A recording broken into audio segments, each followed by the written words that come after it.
everybody. Welcome to the GamezAttack podcast, episode 37. As I call this podcast, Can't We Just Talk About It? Welcome, everybody, to the GamezAttack podcast, the place where I talk video games and the gaming industry and anything that's going on that is gaming. Oh boy, we are here with another great week of a podcast, which is every 2 weeks when I put this podcast out. And what to kick it off with? Well, why don't we just kick it off with the games that I have played in the past week before we get into more talk about what's going on in the gaming sphere, shall we? The games that have been played in the past week.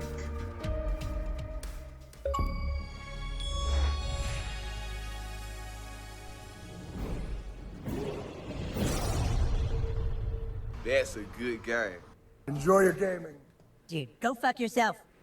I gotta keep that podcast, that Cartman in there. He's just a funny little guy, isn't he? Welcome, everybody. So the games that I'm just kicking it off. We're kicking it off fast in this podcast because, you know, there's not that much going on gaming news-wise. There's a few big stories going on, and then there's just a few little things, and then that's about it right now because we're waiting for some of these bigger games to come out eventually.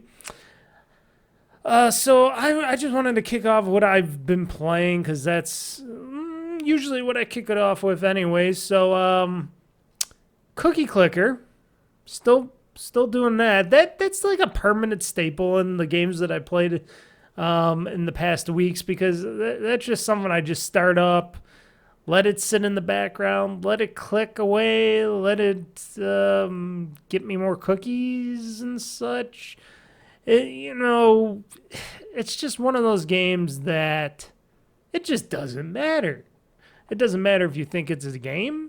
It doesn't matter if it is a game or not.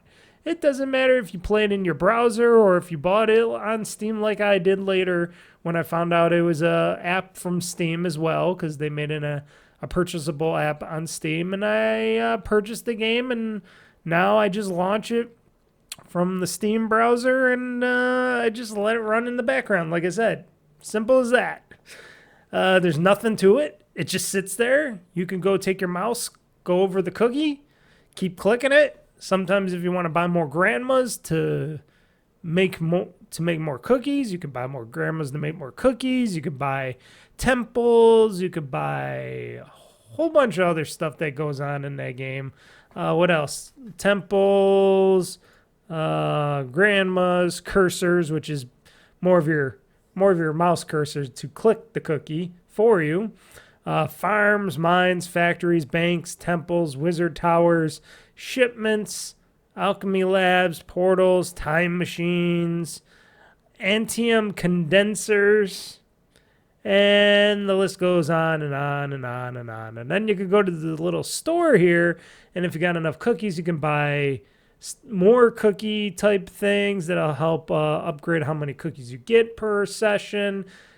Kitten Engineers, Empire Biscuits, Flux Capacitors, new types of cookies, gingerbread cherries, you name it. This game lets you click it and buy it, and that's the whole concept of the game is just numbers going up. And why do I keep playing it still? Well, it's the game where I don't even have to play. It's the game that plays for me in the background, and if I want to get on it for a little while and do some of my own clicking, I can. You know, sometimes these random multiplayer cookies might pop up once in a while, and you click on them, and then there's a timer on how long you can get these multiples of cookies as you're clicking, and it's just one of those time-wasting games that is so easy to play, and so, like most people would say, not a game, but it is a game. And that's Cookie Clicker in a nutshell. And like I said, that's the staple that will be on this list probably forever. Unless if it eventually just doesn't work anymore or whatnot. But pretty much it's going to be forever. I don't know. Unless if I decide, it's taking up space on my PC. I want to get rid of it. But I don't think it's one of those games. I don't think it's going to it doesn't take up that much space on my hard drive. So I doubt it's going to be like one of those games that I have to get rid of because I got to have more room for all those other bigger games and such. Another game I've been playing in the past weeks that I finished up the story mode a little whiles back. And, I played some of the DLC characters. Note, they announced finally the new DLC characters and such. I know a lot of people are still complaining about like Noob Saibot and Cyrex and stuff, and those characters looking like the same as each other and whatnot. And they're not too. The Mortal Kombat community isn't pleased with them being like DLC characters to purchase or whatnot, but I don't care. I don't play as them as much. I never cared for those characters myself, but others in the Mortal Kombat community definitely care. Definitely care that Cyrax and Newt Saibot and the others are not to their liking. Only thing I care about of that announcement, the announcement trailer for Mortal Kombat 1 was, they added a lot of extra helping characters. Aminality, stuff like that, and basically new guest characters like T1000, which looks pretty close to exactly like Robert Patrick from T2 or Terminator 2 Judgment Day. Very excited about that. I hope his morphing abilities are really good, and hopefully he gets to create his arm as like a spear or something to go spear other people, the other characters on the screen, the enemy, or you're fighting whoever you're fighting with. Hopefully, it gets those double arm hooks. They can hook into people, and hopefully can morph back and forth and whatnot. I'm sure he might have some impersonation powers too, like Shang Tsung, because he can impersonate others. I'd like to see the little story background that they do for the T1000, because that's like the first time they put like the T1000 in another video game before. They put the Terminator in, I think it was the last Mortal Kombat game. They had him in a couple Mortal Kombat games. They had Negan from The Walking Dead in the Tekken game, in the last Tekken game before this Tekken game that is recently out.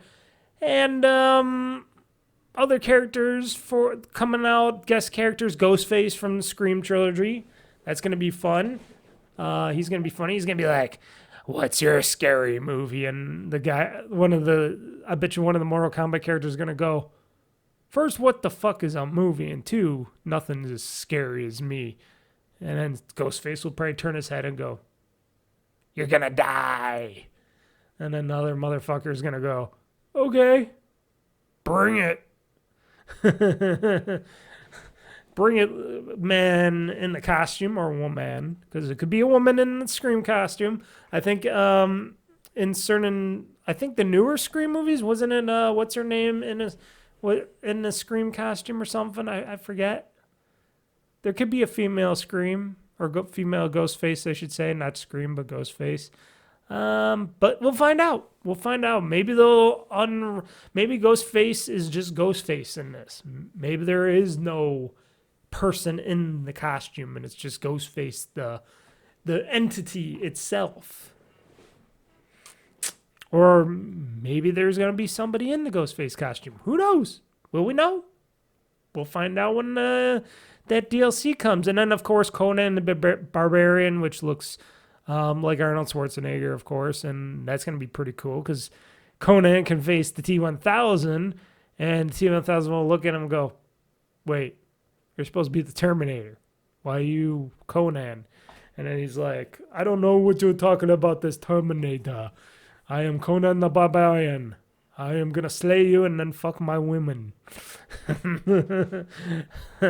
That's probably pretty much what he's gonna say. I am Conan the Barbarian, and I'm gonna kick your ass. Gonna kick your ass all the way to Mars. They should put the Terminator in there as well. They should bring back the Terminator as a guest character. Because, come on, Terminator versus T-1000? A battle number 2? And, then they would have to probably bring more, RoboCop in again and other characters again. But, I don't know. We'll find out how that all is. And then they had some other DLC features as well. Let me check here if it shows anything else. Like I said, the aminalities are in this. I'll talk about that more in the news, and we'll get into the news next. So we'll be talking about this kind of stuff in there.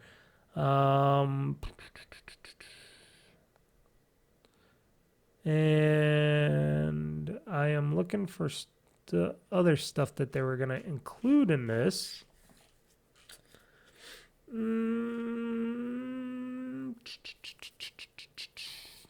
Yeah, aminalities. There's some other stuff as well, like other life stance stuff for Mortal Kombat as a whole in the game. But it's fun. Just recently in the past week I haven't been playing, but in the past 2 weeks I have been playing it. So I will definitely get back into that. They have not announced a date when all that DLC is coming out, at least not to my knowledge. But in the trailer, it doesn't show anything on release dates for the DLC. So I quickly paused to see if there was a date on that. And yes, it said September 24th for the release of the Chaos Pack, as they call it. I'll have to find out what I will be purchasing of it and what I won't be purchasing of it. I am interested in the aminalities because they haven't had aminalities for very long time. But like I said, we'll talk more about that. Mortal Kombat 1, good game, good fighting game. A little bit of growing pains with some people out there that are into just the pure Mortal Kombats that they've been making. This is still the pure Mortal Kombat that you know. It's just they have the helper characters now in the game, and I feel like that's a good addition to your main fighters, having secondary helping fighters that come in once in a while when you call them in to help fight your battle with you and such. I like that. I like the whole guest character schmick of this game. I think it makes it really unique and brings a little bit more of a something from Mortal Kombat itself on that. And of course, I'm playing that on the Series X. Just the next game I just beat. I beat the campaign at least. There was, of course, still more stuff like, I'm trying to think of what I'm trying to say, survivor mode and stuff of that. That's Orcs Must Die 3. It's available on Game Pass right now. You can get it on Xbox or PC, or I should say Series X or PC. I downloaded it on my PC and I was playing it via controller. You can play with keyboard and mouse, but controller is a lot easier to play with a lot of these games. And Orcs Must Die 3 is your run amok tower defense / shooter out there that causes a lot of fun. A lot of fun indeed. Let me try to think here on this.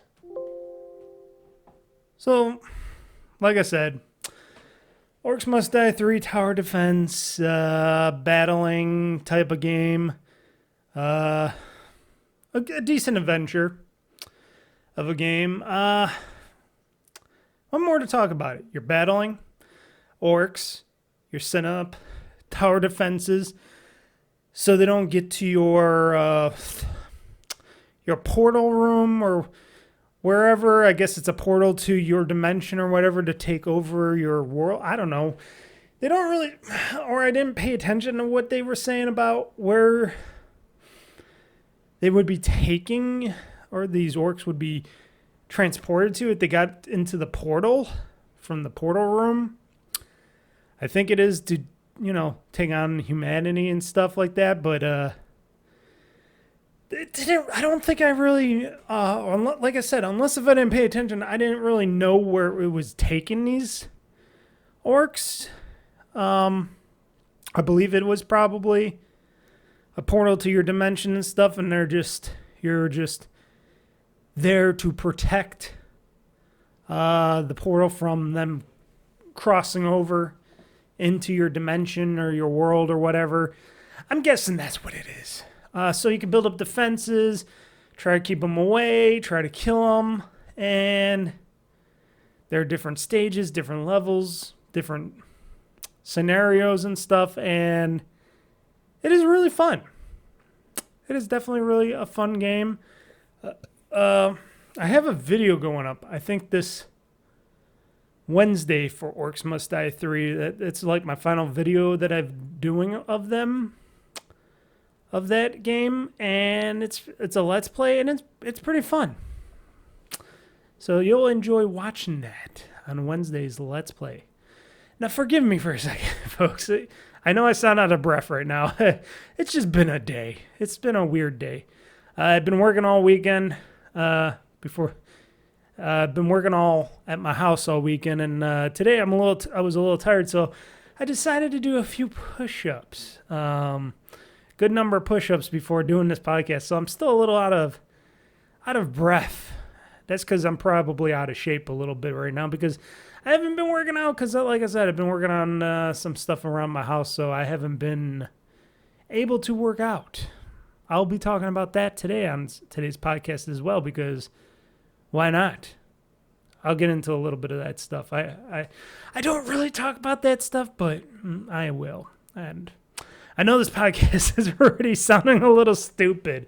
Oh, boy. That's just me in a nutshell. I have an idea. Whenever I have an idea of what I'm going to talk about on a podcast, and then I go to talk about stuff on the podcast and what games I'm talking about, I get really stupid. Like, my brain goes really mushy and stupid because it's like, oh, you got this information in your head, Mr. Mike, but then you can't, then I'm not going to let you release it. It's like I got a hard drive problem in my brain, and my brain doesn't let me speak what I know I want to speak because my brain needs to be upgraded or something. I don't know. It's just the way I but Orcs Must Die 3, it is a fun game to play if you got Game Pass. I forgot how much it was, but I said to myself, you know what? I played the campaign of Orcs Must Die 3. I got my Orc Tower Defense gaming in. I got what I got out of the game. I could have did the endless survival and all those other things, but I said to myself, after trying out one of the other things, and I didn't really care for because they had this like special card feature or whatever. I hate games with cards in them. What can I tell you, people? I hate games that have stupid cards in them. The cards dictate on what you can do or what you can't do, and not earning or leveling up or unlocking certain abilities yourself. That's what I get a big problem with. And I very much dislike games like that with the card systems because it just does not make sense to me.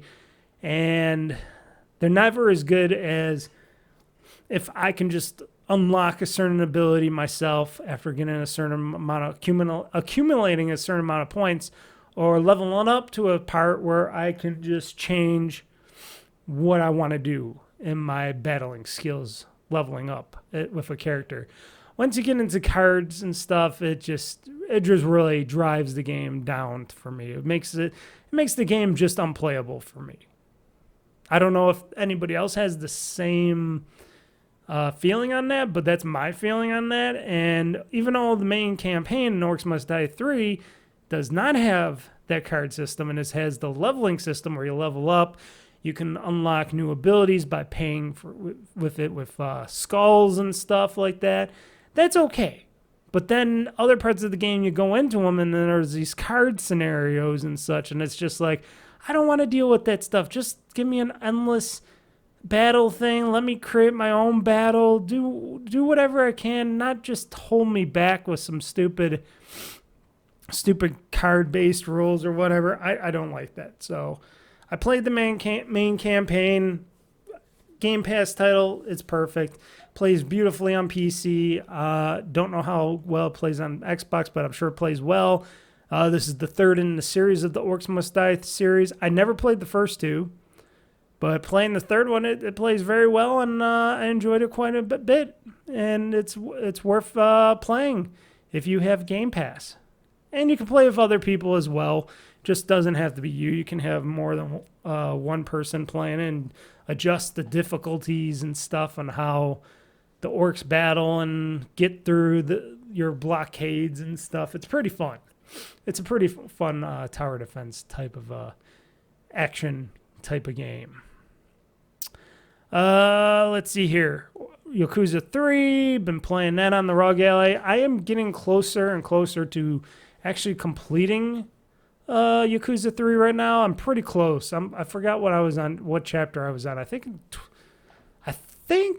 10 or 12. Don't quote me on either one. I'm pretty much, I think, in the double digits right now, and I think there's 14 chapters in Yakuza 3. I'm just going by what my brain is thinking right now, folks, so accept that knowledge with a grain of salt. But I think there's like 14 chapters in Yakuza 3.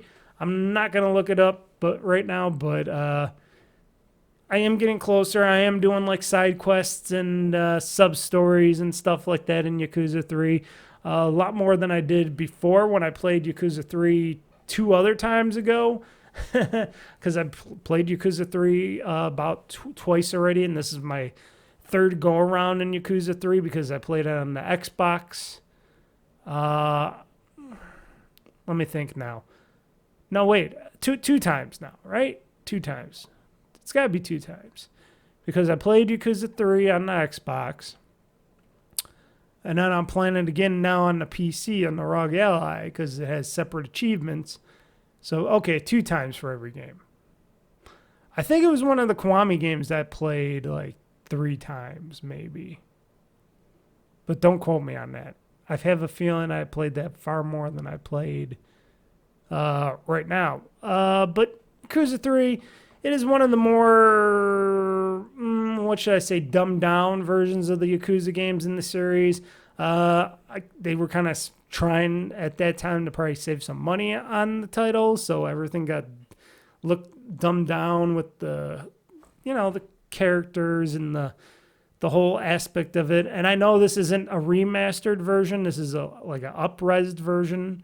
Yakuza 3, they didn't really remaster it in any way, shape, or form.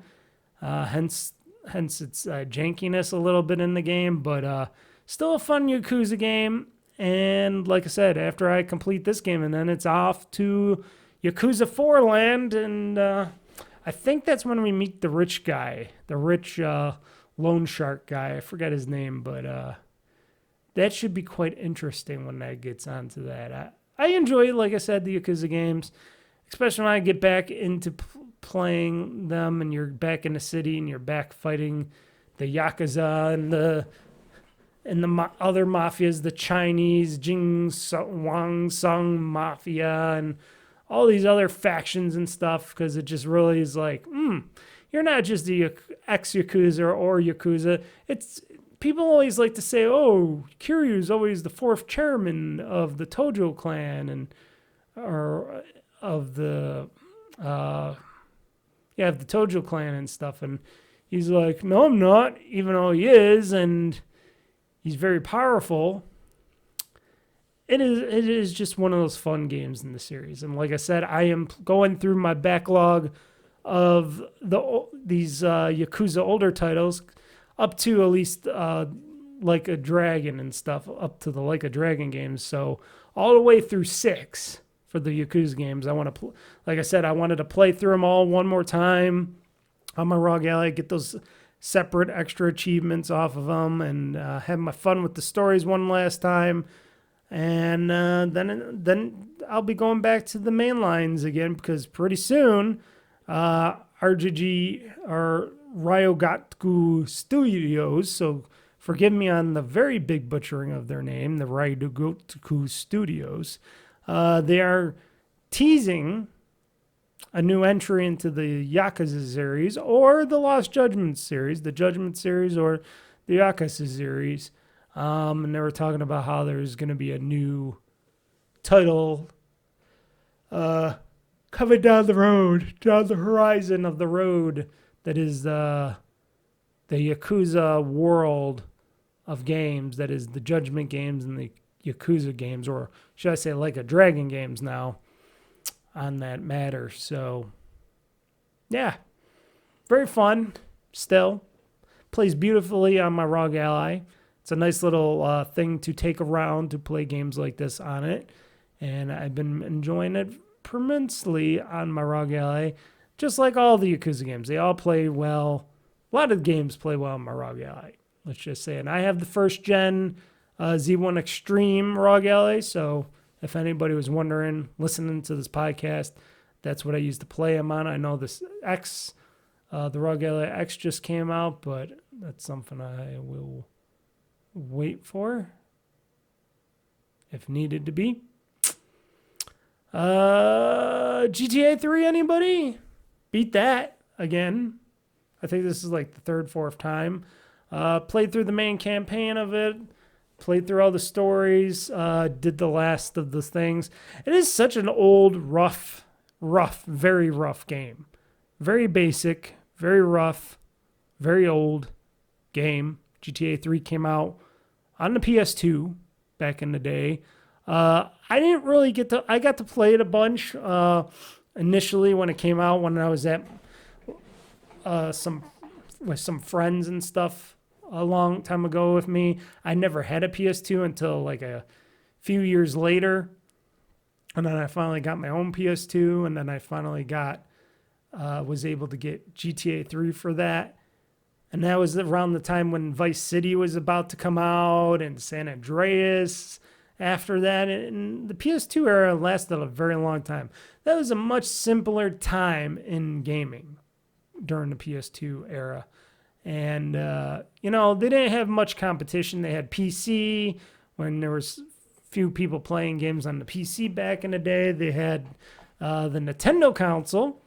I don't know if Sega Genesis was still around at that time. I think they were about to falter. I know the Dreamcast was their last stitch effort on that. They might have been around the Sega Saturn era. They might have still had the Sega Saturn out still when the PS2 came out. But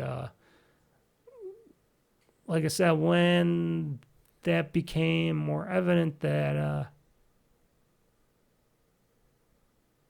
the next generation of consoles was coming on and stuff, games changed dramatically in graphics and horsepower and stuff. And then we wouldn't be seeing a new Grand Theft Auto until GTA 4 or Liberty City, GTA Liberty City, or whatever you want to call it, would come out way later.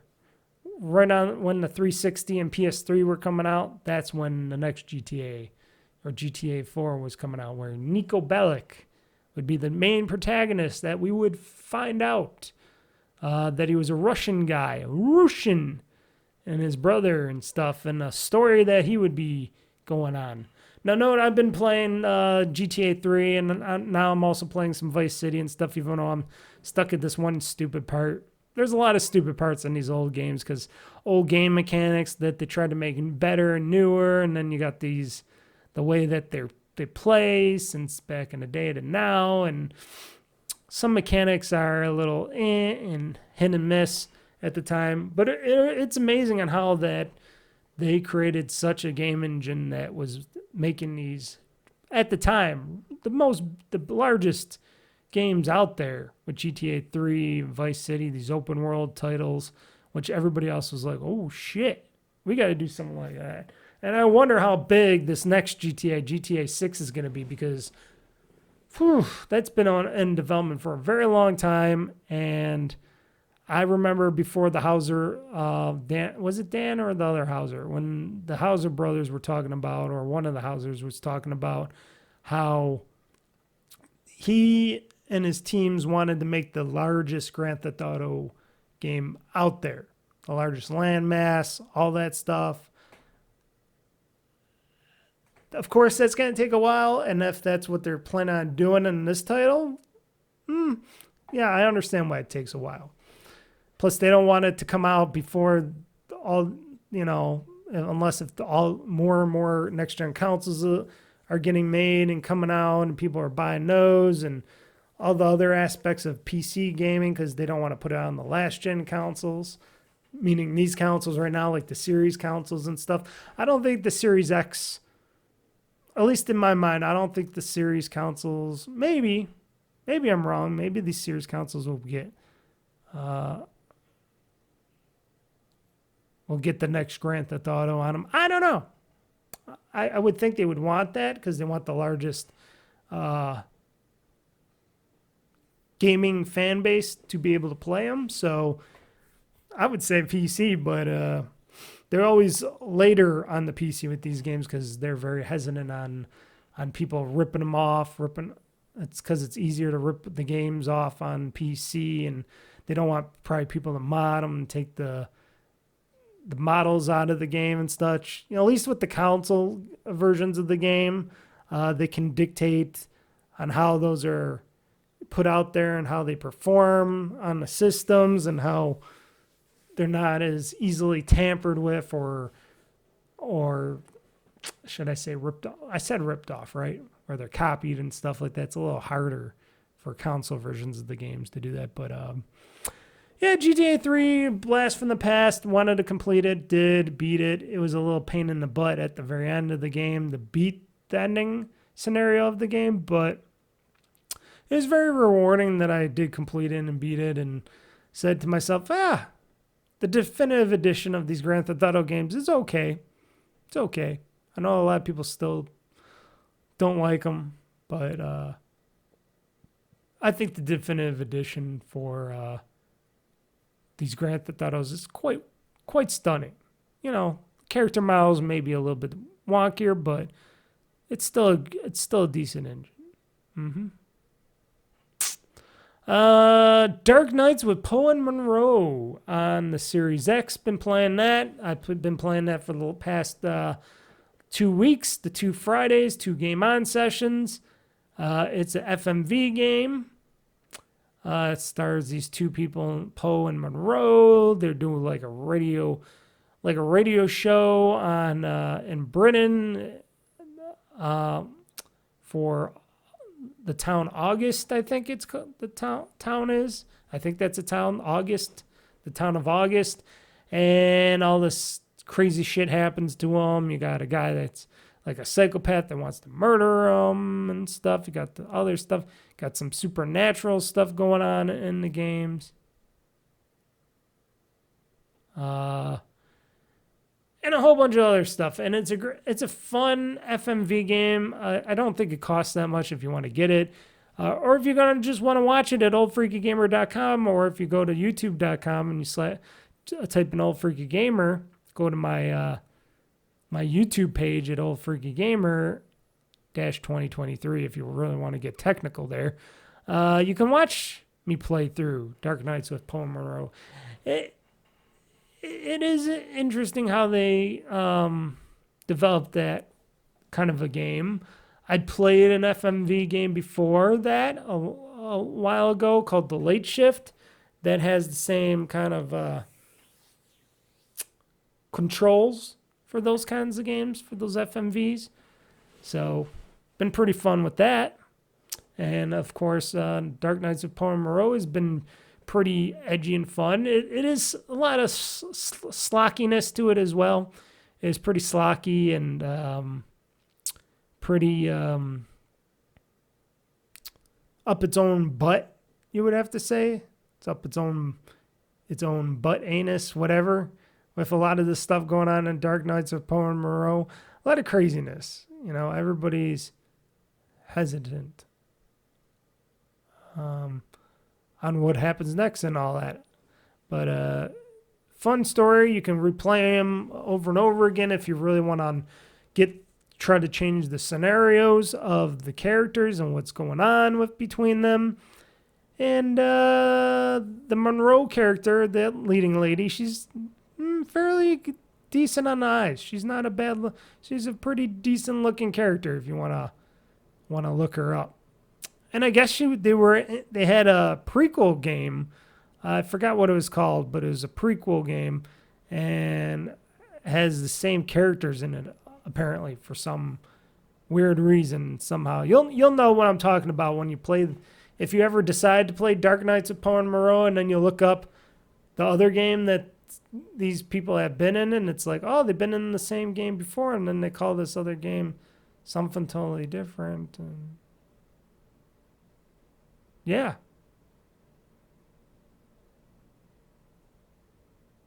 Enough said on that. Excuse me for the pause there, folks. Like I said, been a little weird with the weather and my sleepiness and sleep schedule's been really going haywire lately. Because I've been staying up either too late, because it's the weekend, been doing some other construction stuff. It's just been a crazy week. And of course, the weather outside's been pretty nice and warm. And when it's really warm out, I usually want to take a nap. When it's really hot and warm and stuff, my body likes to try to hibernate for some reason. You know, bears and other animals and such like to hibernate during the wintertime when it's super cold out. This guy right here, me, likes to hibernate during the summertime because I get really sleepy and stuff because of the weather, the warm air, stuff like that. And for some reason, it's been wrecking havoc with me. Even though I did get a good night's sleep last night, and it could also be this chair too. Who knows? Could be a combination of everything. That's bad podcasting 101 for you folks. My bad podcasting 101. So yeah, Dark Knights with Munro. Check it out. You can get it on Series X, Steam, PlayStation. I think on other devices too. Maybe on iOS and Android devices. Don't quote me on that, but at least you can get them on the major things, and it should be a cheap game. It shouldn't be costing you that much money, especially if you're on Xbox Game Pass and stuff like that. You get a little discount. So check it out, FMV, or check it out, like I said, OldFreakyGamer.com if you want to watch it at my expense. Final game on my list for games that Mr. Mike have played in the past weeks that I'm still continuing on, but I think I'm getting closer to completing it. Contrast. Apparently it was originally a game on the 360. I did not know that. It's basically a game where this little girl has, like, I don't know if she's an imaginary friend or a shape-shifting friend or what kind of friend she is, but she has this friend where it's this like slutty-ish type of looking lady, let's just say. I don't know if it's portraying her mother or sister or what now, because her mother... Let me pause for a second here. Okay, I'm back. The best thing about when I do my podcast, because I do them off a stream. I'm not doing them. I don't stream these podcasts at all. I don't do them live. I can pause the podcast recording. I could take a lot of breaks because boy, oh boy, for some reason, I need to take some breaks. It could be just this light blaring at me too. That could be making me tired. I don't know. Maybe it's just the lighting in here because my camera's been acting wonky again still, and it's like, oh, I need more light for you, Mr. Mike. So that's why I'm super bright, because the lights and all that, and I know I got a lot of excuses going on here. I can always make my microphone go a little farther away from the light. Technology, everything else. I'm just in one of those states, you can hear me. I'm in a daze. It's got to be the weather. It's got to be the earth is spinning apparently slower or faster. I don't know. I've been reading more different reports from space.com and stuff. It's like it's either getting faster or slower. It's not, the Earth is going to get wobbly because it's getting fatter because of the ice caps melting and all the water heading into the equator. So it's getting fatter or whatever. And it's like, what is it? Is the Earth just going to explode one day? Is the Earth's core going to just explode and we're going to explode or implode or whatever and fly off into the universe with our dead frozen corpses? I don't know. I don't care. Why do I feel all weird? Sheesh. Sheesh, sheesh, sheesh. I don't drink energy drinks either, so that's one of those things that I don't do. So back to Contrast, folks. It is one of those games. It's like a puzzle type of game. You play, like I said, you play as this like sluttyish looking, slimish lady character. I don't know if she's just the figment of the little girl's imagination or just a shapeshifter or something else. I don't know. They don't really go into too much detail on. Maybe it's her mother too. I hate to say that her mother's a slut, but you never know. Her mother seems to have some issues of her own. Everybody seems to have issues. Her dad has issues. Everybody has issues in this game. And maybe this is just the girl's a figment of her imagination.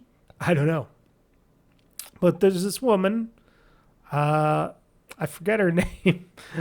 She says it all the time, but I always forget the lady's name. But she's very slim, very, very like lusty in the old days kind of lustiness. Because this is like back in the old days when they had the record players were the ones with the big cones out of them where you listen to music. I forgot what kind of record player that is called. It's been a while since all that old technology. This is before like phones and stuff as well. Or it could have been phones. I just never seen them. But older stuff. And this little girl, she's trying to, follow her and help her father out and stuff because he's in bad with the mafia, apparently. After they borrowed him money and stuff, he's in bad terms with them. And he's just trying to do the right thing, I guess, now. And he's trying to get back with the family, get back with her mom and stuff and his daughter. And she's helping him out, even though she's having her female companion do it, and you play as the female companion, and you can ghost into walls and whatever with light, so you got the shadow that you get from the light. So if I have this and there's a shadow on my hand, she can jump through that on top of the shadow and use the shadows as walking platforms, or you could create your own platforms, and you can jump and grab these little orbs that you use in the game, which originally they don't tell you, but eventually you do. You collect these little like glow orb things that you use in certain puzzles or to start certain puzzles and events in the game. And then you go forward in the game and you just do these like puzzle scenarios. Like I was doing one where I have to fix this roller coaster and I got to do certain things with certain items, and it's in a puzzle adventure type of a game, and it's really unique. Like I said, this came out back on the 360. I saw this because I was watching the Contrast 360 video, walkthrough video. Yes, walkthrough video. And they were showing the game, and it looks exactly the same as the Series X version. Maybe that, and it's not the version I'm playing. I'm not playing the 360 version. I'm playing the Xbox One version, so they must have either remastered it or something, because it's got more of the modern achievements and stuff on it. It's got 1,000 achievements, and in the 360, I don't think they had 1,000 achievement points scores on those games at that time, unless this came out at the end of the 360 era. Even though the 360 era is still going on, and you could still buy games, well, at least up to today when you're listening and watching this podcast, because they are shutting down the 360 Xbox 360 game store now permanently, because a lot of these old games aren't being looked after. They're not the companies that used to run the games and whatnot and license out the games, they're gone. And, you know, the gaming industry has changed. And, of course, also games in the private sector. You know, indies have changed. So a lot of these games, a lot of these older titles are going the way of the dust, of the dodo. But Contrast is a puzzle adventure game. Seems pretty interesting. Like I said, you're helping out your father to get back with his mother and to prove that he's right. He's trying to make some good with her and her daughter and trying to set up this new life, even though, like I said, he's got these bad mafia guys after him saying they want their money back and all that. I don't know where this is going to lead to. But like I said, I am pretty far into it. I'm at his circus right now that he created with this money that he borrowed from them. So eventually he'll make a lot of money from this so-called circus and pay him back. A lot of the narration, you don't really see any of the other characters of the parents or anything. You just see their shadows mostly. So you don't actually see the mom or the dad. Everything happens in shadows behind the scene, well, not behind the scenes, but on the walls and whatnot, or in certain areas of the game where they have this lights up and stuff. So you get, when you see them, it's all in the shadows. It's pretty fun. It's a pretty unique game. I just didn't want to just try it out because it was a Game Pass game. I wanted to try it out because it was an interesting Game Pass game. And I was just like, what's this Contrast game? Originally, I didn't know what it was. At all. I was like, oh, it just popped out on Game Pass. So they must have just put it on Game Pass not too super long ago. But when I looked at it, I'm like, maybe I should try it. Because I looked at the trailer for it. I'm like, that seems kind of interesting. I wonder what this game does and how you could play it and how the story is and stuff. And like I said, I'm pretty far into it. I just had to play probably a few more chapters in this game or scenarios. And I bet you the game will be done. It's not a super long game. I think what the walkthrough playthrough is, I think, I'm not going to click on this because then I'll start up the video and all that. I think it was like 4 hours. I might as well click on it. Hold on. There we go. I paused it. Okay, it says like 2 hours and 18 minutes and 49 seconds. That's what this walkthrough is. How long this walkthrough is.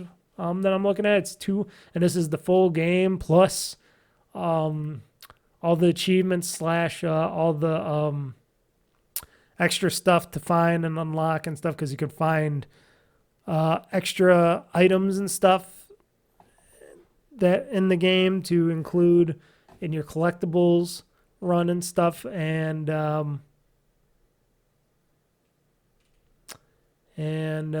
yeah, it's a small game. It's only like 2 hours and 18 minutes. Even though I've been playing this a little bit day by day, it is pretty fun.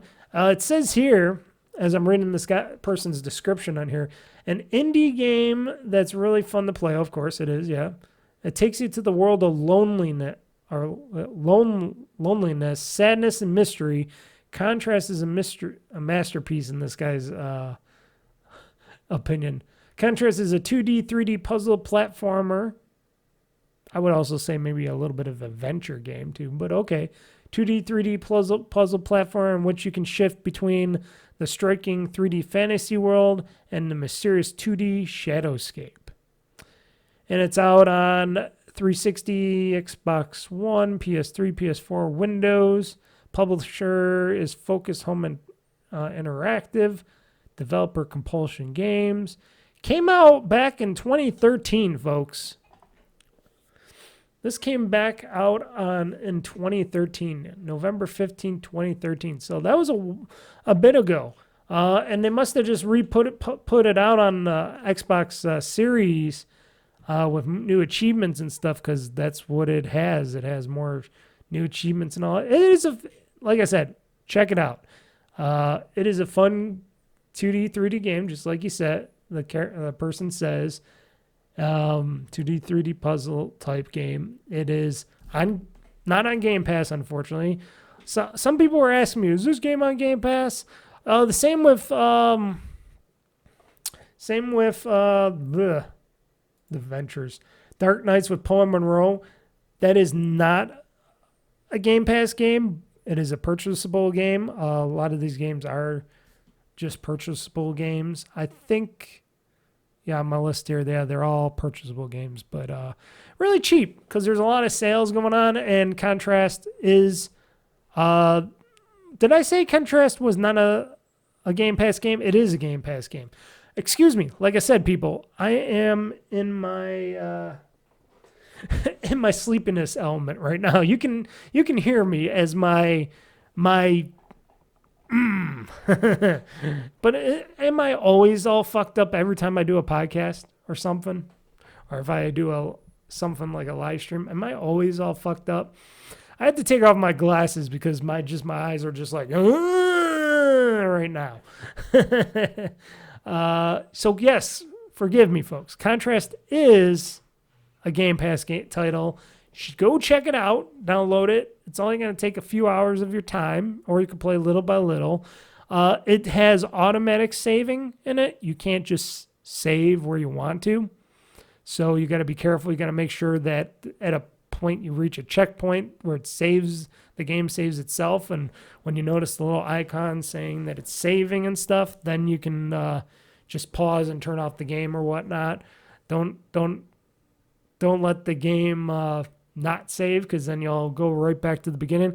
I did that one time when I first started playing it. I'm like, oh, where's the save point? Or where is this? And apparently I thought it would just autosave somewhere, and it doesn't. It only autosaves when you complete a task or something, and it's like, yeah, it could be a little difficult that way, but that's how some people make games, and this indie developer wanted to make the game a little bit more challenging in the way of saves.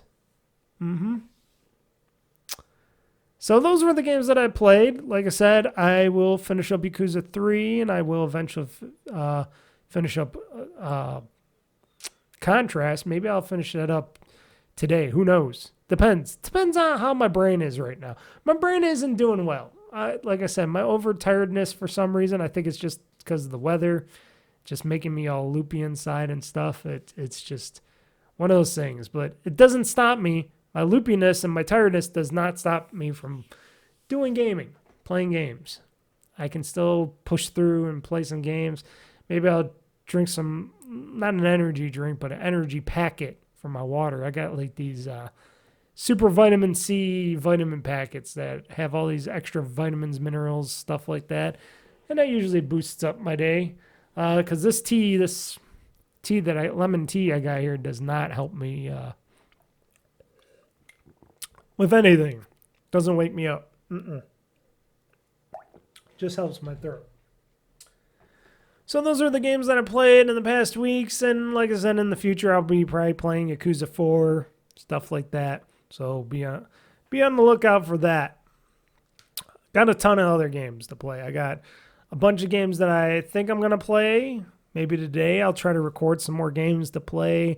Got ideas for more Let's Plays and stuff. I just got to get at them. And it's hard because it's nice weather outside. I'll probably be going outside later to just relax. Meaning I won't be using my computer and stuff to record all day because it's hot out. It's like high 80s. And it just doesn't feel right for me to just sit here and play games. That's why I got my ROG Ally, because I could go outside and play games. Even though I can't play a lot of the games that I want to play because a lot of those games are just on the Xbox Series X and stuff, and they can only be played on the console. That's why I would hope for the future of Xbox gaming that Microsoft would try to get more of these titles to be able to be played not just on console but on PC as well, so that it makes it better for us gamers to go, okay, if I don't want to play this on the Xbox, I'll play it on my PC via Game Pass or whatever, the Xbox Games app and stuff like that. It'd make things a lot better if I can play any of my titles, any of these games, via any way, shape, or form that I want. instead of just being like, well, gotta focus these games I want to play, but I gotta wait till I play them on the console and some other games. A lot of these game sales that I play, I check out to see where they're available, what these games are available on. Most of them just say Xbox. Some might say, oh, this is also on PC as well, and you can play it via your ROG Ally or PC or whatever, and you'll get achievements on it and stuff, and it's an Xbox game. And it's like, okay, shouldn't all these games that come into the Xbox ecosystem eventually be PC games? No, I don't know. Xbox fanboys might get angry at that and say, they're killing our console even more because of the PC. Here's the thing, console nerd fucks. And I'm saying that with the most highest amount of what I think most these jackasses like to say. It doesn't matter if it's on console or PC. If it's in the Xbox ecosystem, you're still playing an Xbox game. It doesn't matter. Xbox is more than just consoles. It is PC. Microsoft has been making gaming for PCs a reality for a very long time. A lot longer than they were in the console space. They just got to learn how to make the PC space a little bit better. And then if they have that, then they can open up to far more people, especially with future renditions down the road of like the ROG Allies and the MSI Extremes, the whatever, even the Steam Decks, stuff like that. Just makes gaming more accessible to more people. And I know a lot of people are like, but Windows gaming is hard. And Windows gaming, you got to click on more stuff, adjust more stuff, blah, blah, blah. I think that's the way the console games have been going lately as well, where you get all these sliders on, oh, do you want better graphics performance or performance in general? Do you want more of this, more of that? And it's like, oh, God. Why can't I just have everything without getting a headache on that stuff? That's a possibility. So like I said, those were the games that I played in the past week. Now on to talking about some hypotheticals in the gaming industry, stuff like that. And talking about some stuff that I've been doing in my house, because even though I'm a gamer and sometimes life gets in the way and, hence a lot of other stuff. So we'll get into that next. Okay, don't mind me. I paused again. I moved. I don't know. You can't really tell, but I'm actually kneeling right now. I got off my damn chair and I'm kneeling right now because it's the only way I can actually survive in this podcast. I don't know. I think it's just the chair is too comfy or something, and I'm just falling asleep in the chair and as I'm trying to do this podcast. So I figured, well, Mr. Mike, I can't do a standing podcast because I need to have the camera in front of me. I need to be able to look at my monitor. So why don't I do a kneeling podcast? So now I'm kneeling because this is the only way I could continue. Oh, boy. Yeah.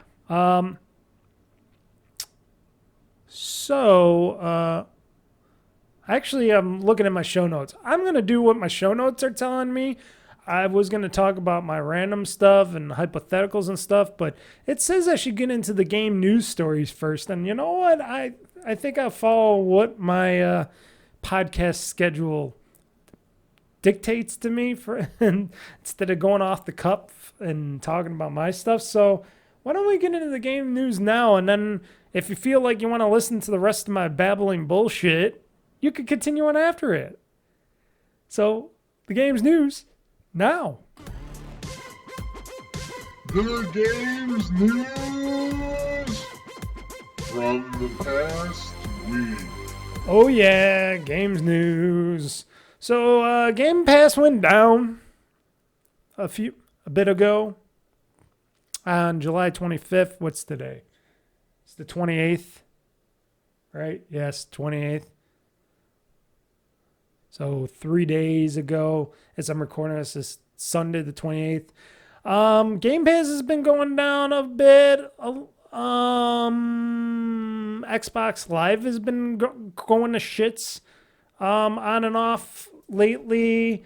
A lot of this stuff with all this stuff going down on the Xbox side, and it's not the best look for Microsoft right now, especially when Microsoft is being looked at by the FTC again, and they're raising some stinks and sending some cease and desist lawsuits, or at least they're trying to appeal to the courts and stuff and try to get Microsoft and the Activision Blizzard deal disavowed, even though that probably will never happen because the deal's been done a long time ago.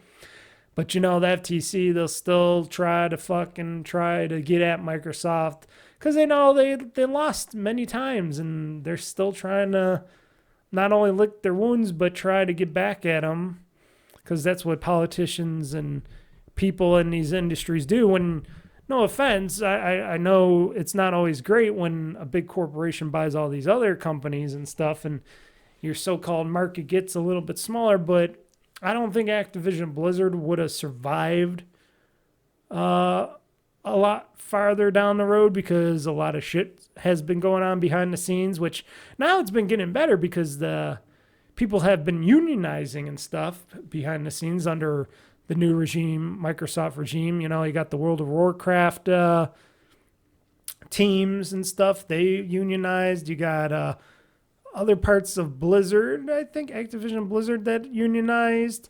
Maybe even more, I don't know. And maybe eventually the rest of the gaming division at Microsoft might unionize. You never know. All these other places and stuff. So it's been decent news, I guess, because, even though I'm not a big union guy, because I've been in unions before and they haven't did diddly squat for me, even though I paid money to be in these so-called unions, I wish it was more of a choice than, oh, if you come work here, you got to be in the union and bullshit. It's like, yeah, okay, whatever. Not all unions are decent. A lot of unions hurt more than they help employees and employers in a business scenario. But in the gaming industry, it's been a shit show for a lot of game developers and in the industry for a while. So I would guess that maybe having some unions in that type of industry is better than not having unions. I think it's something that they needed to do to get back into a better state for game development and such. And I think it's a better thing for them in general. As a guy that's not a union guy, as a guy that currently works and not a union, that it doesn't need a union in the current place that I work at for, that, has many locations across the planet. So they could probably get unions, but I would rather not pay into any unions for my current employment, because I think it's better off for me, and I make more money and get more stuff in my particular job than it is for people like in the games industry, where everybody's getting laid off willy-nilly, and purchased and sold, and nothing happens, and people don't get severance packages and stuff like that, and it's harder for people to find work and stuff. So that's decent. And then you got unions that are not as good because, well, this is another thing, and I didn't have a story up and ready, but I know the story already. Then you got SAG-AFTRA, which you should all know SAG-AFTRA many times when a lot of the entertainment world goes on strike and stuff, like the actors go on strike and all that. Now it's the voice actors for video games. So the video game industry, the voice actors in the video game industry have been started going on strike recently, and a lot of games, except for, and I'm going to have to sit back in my chair because kneeling on my hard wooden floor is not an ideal thing. I got to get a pad down here. I should get a nice kneel pad. It would help, because I think I'm going to fuck up my knees if I do this. So hold on one second, folks. Maybe I'll just lower this chair a bit. Hold on. Oh, no, that ain't the chair lowering thing. Oh, I forgot how to use my chair, folks. Hold on. Is this it? Okay, there. That's better. I forgot how to use my adjustable chair functionality in my seating here. There we go. I'm trying to adjust it so it's like I'm kneeling. Maybe that'll help the blood flow to my little brain. Anyways, SAG-AFTRA announced to all their union members in the Voice Actors Guild for video games and such to go on strike, and so everybody did, and that's gonna affect the future games in the industry, except for Grand Theft Auto. And I have that story here. I might as well talk about it now. Well, we'll talk about that in a little bit, because I was originally talking about Game Pass being down. So I know I'm slipping into the thing. I don't know how I slipped all the way from that to Game Pass being down to all the way to, oh yeah, the unions and such. I gotcha. I slipped into that stuff. So yeah, so Game Pass was down, or going back to the original stories. And like I said, things have been going down a lot for Microsoft. I know that we had this big global outage in computer systems not too far ago when CloudStrike, was it CloudStrike? Is that the company? I forgot the name of the company already. CloudStrike was a security company that put security updates through Microsoft's back end and stuff into a lot of specialized Windows machines that worked in special areas. So not people like me. I found out that I would not be getting any CloudStrike updates for my back end because I'm not a part of the overall that type of business. But you know, millions of computers were, and millions of industries like the airports and a lot of businesses used these computer systems with the CloudStrike security in the background and stuff. And when that all went down, a lot of Windows machines went blue screen. It was a whole thing, amongst other things that were happening in the world, like former presidents almost being shot or assassinated. And yep, well, that just means that, you know, somebody tried to kill him, some crazy person, and that means he's going to be our next president, if you like it or not. Yeah, that's my little political thing. But anyways, back to the gaming.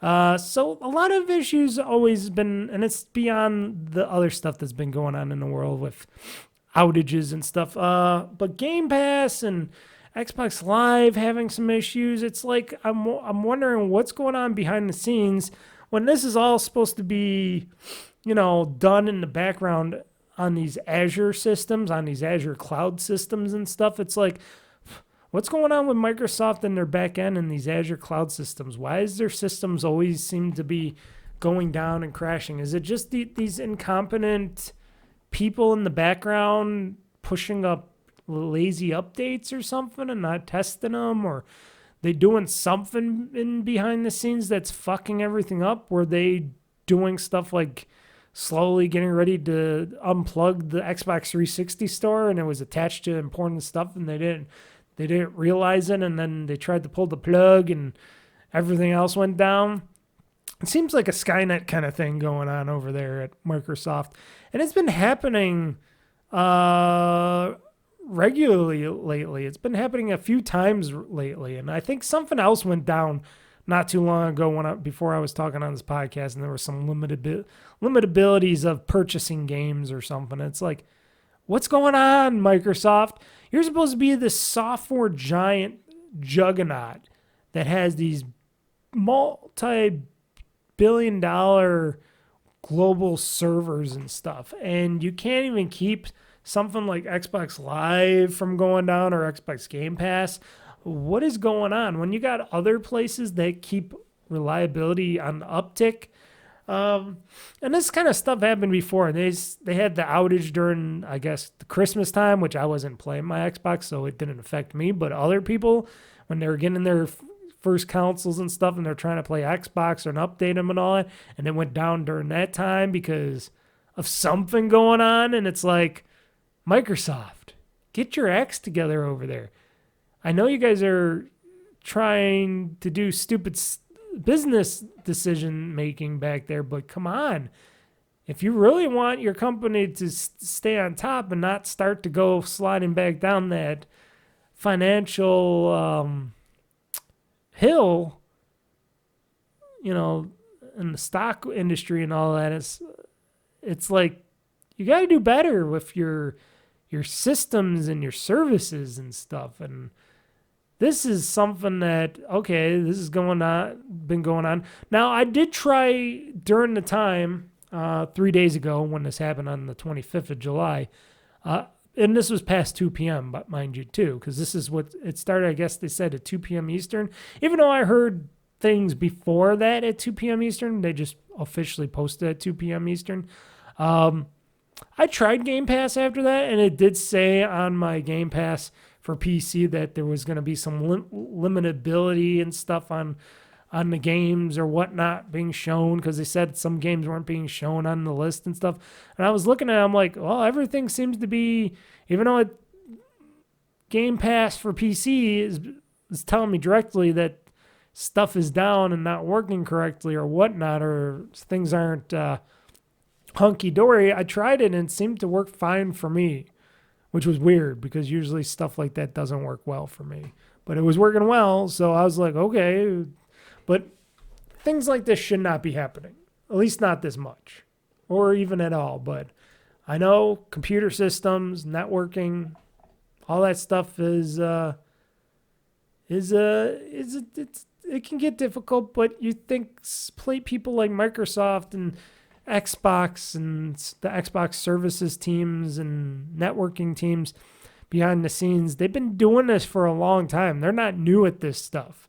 I could see if it was like Amazon or something trying to do this in the background, or somebody else trying to do all this stuff in the background, somebody new. But these are veterans that have been doing this for a long time over there at Redmond, Washington, at the Microsoft headquarters. They've been doing this shit for a while.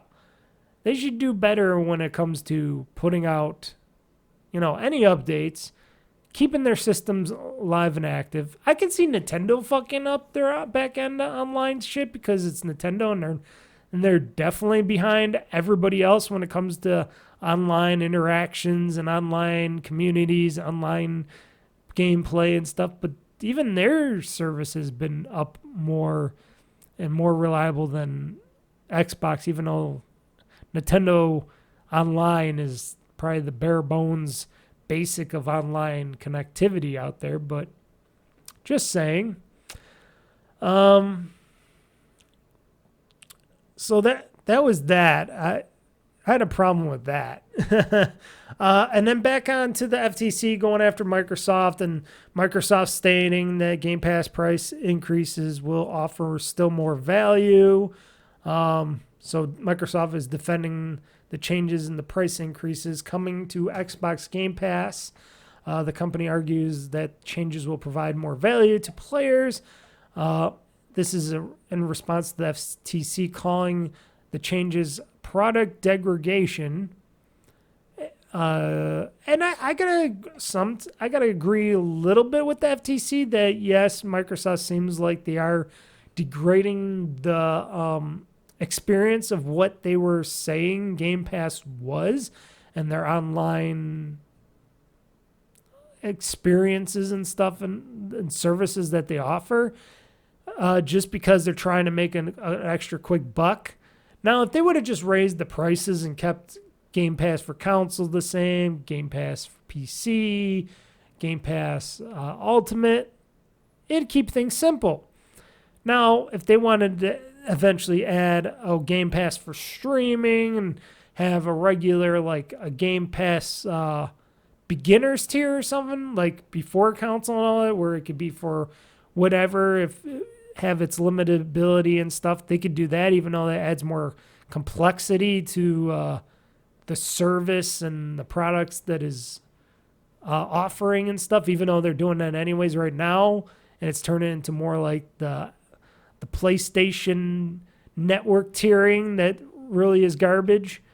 But right now, I would have to say, as a Game Pass Ultimate subscriber, I think Game Pass Ultimate is probably still the best value and deal compared to all the other offerings in the Game Pass lineup, all the way up to Ultimate. And I know a lot of people will say, but I don't got a PC or a console or a blah, blah, blah, and I don't stream online or whatever. It's like, well, here you go, guys. If you're only playing on PC, you can always get Game Pass for PC because it offers the hundreds of games that Game Pass for PC offers. So I think you're good either way with just that. But if you're somebody like me that has an Xbox that plays on PC and the ROG Ally and stuff, and sometimes dabbles in the cloud streaming a little bit when you don't want to download a game right away and stuff like that, it works a little bit for me.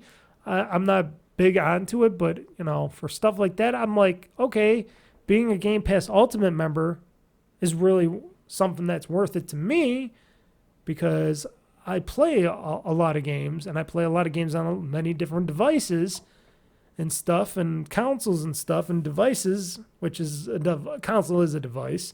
So it's worth it to me, but for others, maybe not. And then if they're going to continue, which I've been hearing rumors that they might continue on changing up the Game Pass tiers and what to offer and what to do and what this and that. To me, it means they got no fucking clue on what to do. And that the higher ups, the ones that are like, money, money, money, money, money, money, we want our money investments back. We want to be able to put it back in the stock market and make these people richer and stuff. Because Satya and Nadella and everybody's unholden to the shareholders. That's when that's when everything starts going downhill, And I could see what the FTC is trying to do. They're like, yeah, product degradation, which after they purchased Activision Blizzard and fired most of the people, half the people of those companies because they didn't need a lot of them because a lot of them weren't game developers, but a lot of them were just middle tier business people that they didn't need. Still wanting more money and stuff like everybody does in every company because of corporate greed and stuff like that. Just makes things more difficult, especially if you want to subscribe to Game Pass and whatnot, or if you want to be on Xbox. That's why Xbox isn't doing as hot, and that's why all these people are scared and they're going, a lot of people are still playing PlayStation and stuff. I will continue to be an Xbox gamer as long as there's a Game Pass and as long as there's, achievements and rewards, and I could play both on Xbox and PC and stuff like that. Otherwise, eventually I'm going to just play on PC anyways going forward. And then down the road, if Sony's going to get their acts together because they surely haven't had anything worthwhile to show recently. They had that Conquer game. They had that Multiverses game, and which was Warner Brothers, mind you. But Sony doesn't really have much in their back portfolio right now for future games and stuff. They're pretty much in dirt right now, waiting for another game to come their way or whatnot. And, maybe Call of Duty, because, Microsoft will still publish Call of Duty games for the PlayStation, even though they will give them away for free to people that have Game Pass Ultimate, the main Game Pass games. And like I said, me paying $20 for Game Pass Ultimate right now, going forward, starting in September for me, because I'm in the ecosystem there already. I've been subscribed to Game Pass for, I think, since its second year of being out or something. It hasn't been that long, been that far away from when Game Pass first came into being. I think it's still worth it. Like I said, them raising up to 20, I'm like, hey, that's my cutoff point. I'm okay with that. But they got to be very careful of what they're going to do. And Microsoft's been slipping and sliding and making some reckless decisions and very bad financial decisions going forward because they just want to please the shareholders. That's why I hate shareholders for companies, because they're greedy and stupid and they don't really care. A lot of these shareholders don't care about video games and the people that play them. They just want to make an easy buck. But if your gamer base and stuff is dwindling down or starting to dwindle down and there's less people playing on Game Pass or Xbox or anything, and you're losing that money, who does that help? What does that do for you? Nothing. Because eventually people won't trust you again. People won't put games on your platform anymore, and you just makes you close up shop eventually because people will get tired of bullshit. I'm tired of all these subscription services, mind you, out there. And mind you, I only have one subscription service, and that is Xbox Game Pass Ultimate. Like I said, I even got rid of Prime because I'm like, what has Prime been doing for me? You know, I usually purchase more than $35 worth of goods anyways when I need to purchase stuff on there. So I'm like, I get free shipping anyways from Amazon. So why pay the extra money for something that they've been degrading in a while? And, you know, Amazon, they were degrading a lot and raising the rates of Prime a lot. And that's when I left not too long ago in the past year. So, and it's been great. Saves me a bunch of pocket change.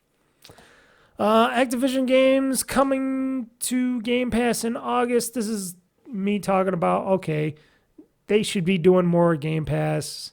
And a lot of people have been talking about, well, when's these Activision Blizzard games coming to Game Pass? Well, they're starting to apparently trickle out some. Starting in August, they're going to trickle out a few games here and there, and they're supposed to be continuing to trickle out these games. So,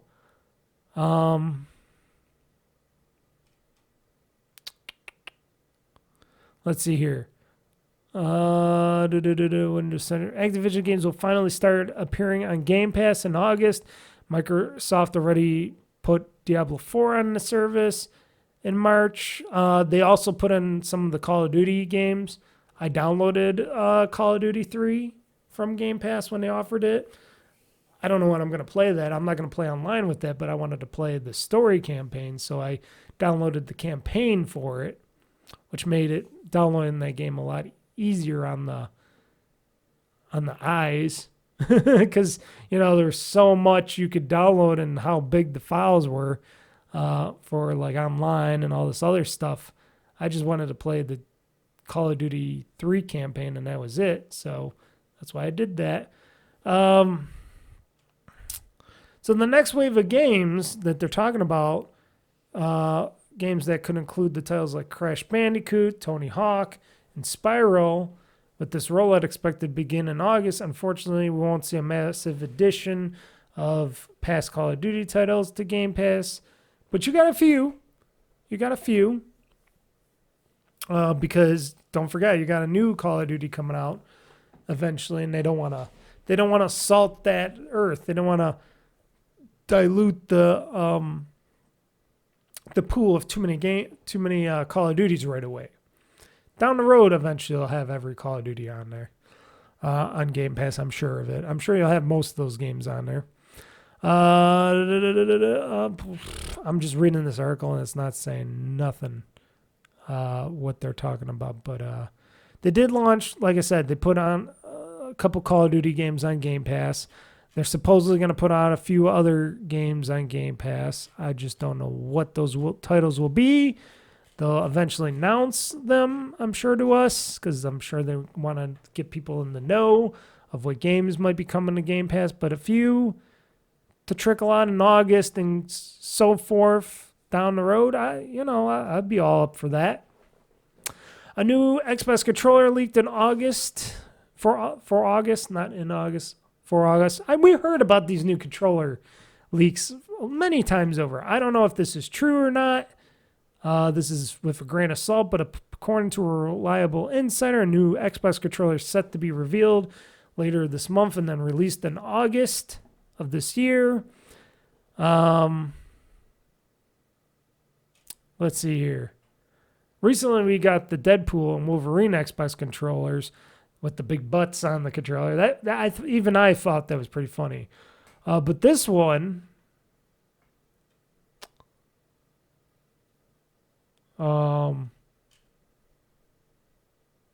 let's see here.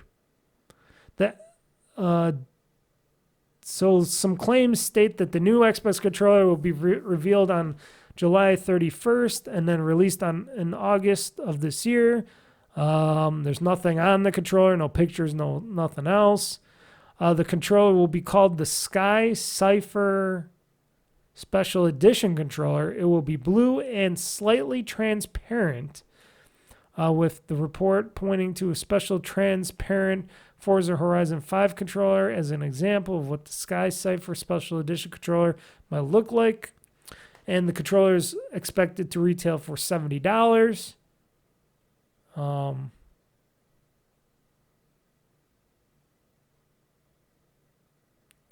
And they're stating that the controller is expected to retail. I already said that. Launch date for the new Xbox controller is August 13th, apparently. If the info about the July 31st reveal date is accurate, fans should learn about the release date at that point, especially since when pre-orders are expected to pop up. I don't know. I would like a cool see-through controller. But $70? When you can get a lot of these new plain Xbox controllers, either white or black. I usually get white and black. I got my newer one is that black, charcoal gray black one. This is a white one. And I usually get these on sale on like Best Buy sales or Newegg sales or Amazon sales when they're like $30, $35 for the newer controllers with all that. Well, not the newest controller because this doesn't have the share button on it. But but this one does, and this is one of my newer ones. And I got two of these. I got one still in box. I got a brand new Xbox Series controller, brand new in box. And I think I paid like $35 for it, just as a backup. So Microsoft knows people like new controllers, and they know that people will buy these new controllers if they add little designs to them and stuff. It's like the whole faceplate thing that they used to do on the 360 and then eventually gave up on. Even though I like the faceplates because I got a few Xbox faceplates, not in my office here, but they're hanging up in my room. It's just like that. And people like that kind of stuff for their controllers and Xboxes and stuff. I was talking about the unions earlier when I was talking about another story, and then I kind of slowly melted into the story a bit, but now we're going to actually talk about this story. So I talked about how the SAG-AFTRA officially announced that is officially on strike for the video game voice actors. This strike commences on many games currently in development and will be affected due to the labor strikes. However, one of the notable games that will not be affected is Rockstar Games' upcoming open world game, which is undoubtedly one of the next year's most highly anticipated games, and that is Grand Theft Auto 6. So apparently the voice actor SAG-AFTRA said it has an exemption for some reason. Voice actors, because I guess it's verified on the heading to the SAG-AFTRA database, which includes a search tool allowing SAG-AFTRA members to search for the struck status of video game projects. While not struck, the game is produced by a struck company, and this is a message from SAG-AFTRA. If you have been engaged under a daily contract for this game, you can show solidarity with your fellow union members by choosing not to sign new contracts on the game. However, you may work the game and will not be disciplined for doing so. And a lot of people that read this comment on the SAG-AFTRA thing in the comment section on the site here, we're talking about how, it's kind of bad that SAG-AFTRA, being a union, labor union, is allowed to stop people from working, even though they're trying to make a living. And if you try to work and do stuff like voice acting for some games or indie games or whatever, they can discipline you, like send you fines or something. Is that what they would do? That to me seems like a thing that a union should not be doing to their people, to the people that they represent. Now, sure, help them by going on strike and saying, hey, our people aren't going to work for your certain types of companies because, they're causing a lot of things. And, one of the things is that the voice actors strike, they're all worried about AI, because that's been a big thing lately out there is AI. And, I got some stuff going on here. Nothing important. I'm waiting for a package. But there's been a lot of AI talk out there. They did that in Hollywood as well when they had the Actors Guild was on strike and stuff in Hollywood, and delayed a lot of TV and movie productions out there, and just a lot of stuff where everybody's scared about AI. It's not all about money, even though some of it was for like streaming rights and stuff in that, because streamers like Netflix and Amazon Prime and stuff, and actors and actresses want to know how much they're getting paid from people like Disney and Disney Plus, because Disney got in some hot water with Scarlett Johansson over streaming deals with her Black Widow movie and stuff before, and she sued them for that kind of stuff. But anyways, this stuff is in the same realm in the video game areas, and for the reason is why Grand Theft Auto 6 was not in that list of being blocked is because the game has been in development for so long now, and it's at its end of its it's at the end point of its production. And I bet most of the voice acting has been done already in the game. Maybe there will be a few extra things that they need from voice actors and stuff, and I guess they're being exempt for that one game because it's not something that's gonna affect anything going down in the future. But shit, that'd be funny if they said, oh no, we're blocking Grand Theft Auto 6 from releasing because we're not letting our voice actors work it or something. I don't know. It's a sticky situation. I understand one way that these people and this SAG-AFTRA wants their members to be able to get royalties if people want to use their AI likenesses and voices and stuff.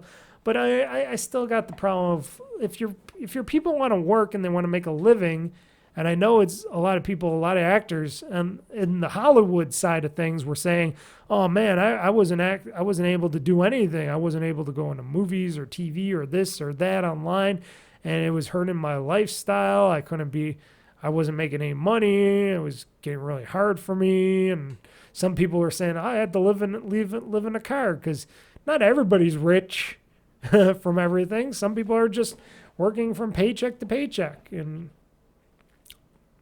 it can be hard for anybody out there. And I understand this, but well, at least Grand Theft Auto will be coming out. One of the Monk's few games that will still be coming out. And I wonder what that means for games that it might be future games coming from Microsoft and all the Xbox game studios from Bethesda and Blizzard and all these other studios. And eventually when AI does come around, couldn't these companies like Rockstar and Microsoft and people that are very advanced in their skills and what they're doing with AI technology, and then you got places like these other companies like Suno, which make very highly good AI stuff, voice work, all that stuff. Couldn't they just create some AI voice library where people can use and adjust the tones and pitches of the voices to make them the new voice actors and actresses, and they're all digital and they're not based on anybody out there, and they could go ahead and just say, hey, we got a digital voice in our game. It's throughout the whole game, and they do an excellent job of making you believe that these are realistic voices in these games. Eventually that could happen, and then that means everybody that does voices will be out of a job. Oh, yeah, because once a gaming industry or a technological industry or a Hollywood production industry decides they want to do something like that, there's nothing you could do about it because technology is what it is. And I'm trying to do some interesting voice work there myself. Sticky situation.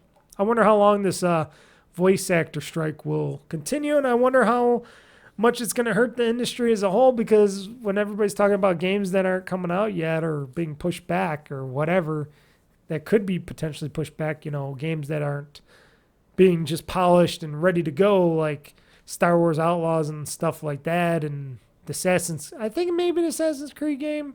I don't know. We'll see. We'll find out. We'll find out what games get delayed or pushed back or whatever due to all this audio stuff. It's hard time in the gaming industry overall. Voice actor strikes, this, that, unionizing. Glad I don't make video games for a living. I like to talk about them, but I'm glad I'm not in the industry. So the ROG Ally X has come out. I really, really did want one, but I said to myself, Mr. Mike, I know you got the ROG Ally Extreme already still. It's only a year old. Even though this is a great leap and bound from my ROG Ally because of the faster RAM, more RAM, faster RAM, different placements. It's got 2 USB-C ports on the top of it. I said the RAM is a little faster, right? Yeah, it's faster. There's more of it. They redesigned a little bit of how it is on airways and how things are on the ROG Ally. They even moved the micro SD card slot onto the other side of the heat vents, which made that better. But they put the 2 USB-C ports on the back of the air vents. I wonder if anything will happen to that. I don't know. Actually, I'm looking at the micro SD card slot. It's still by a vent on the top there. I don't know. They got better cooling. It has better cooling.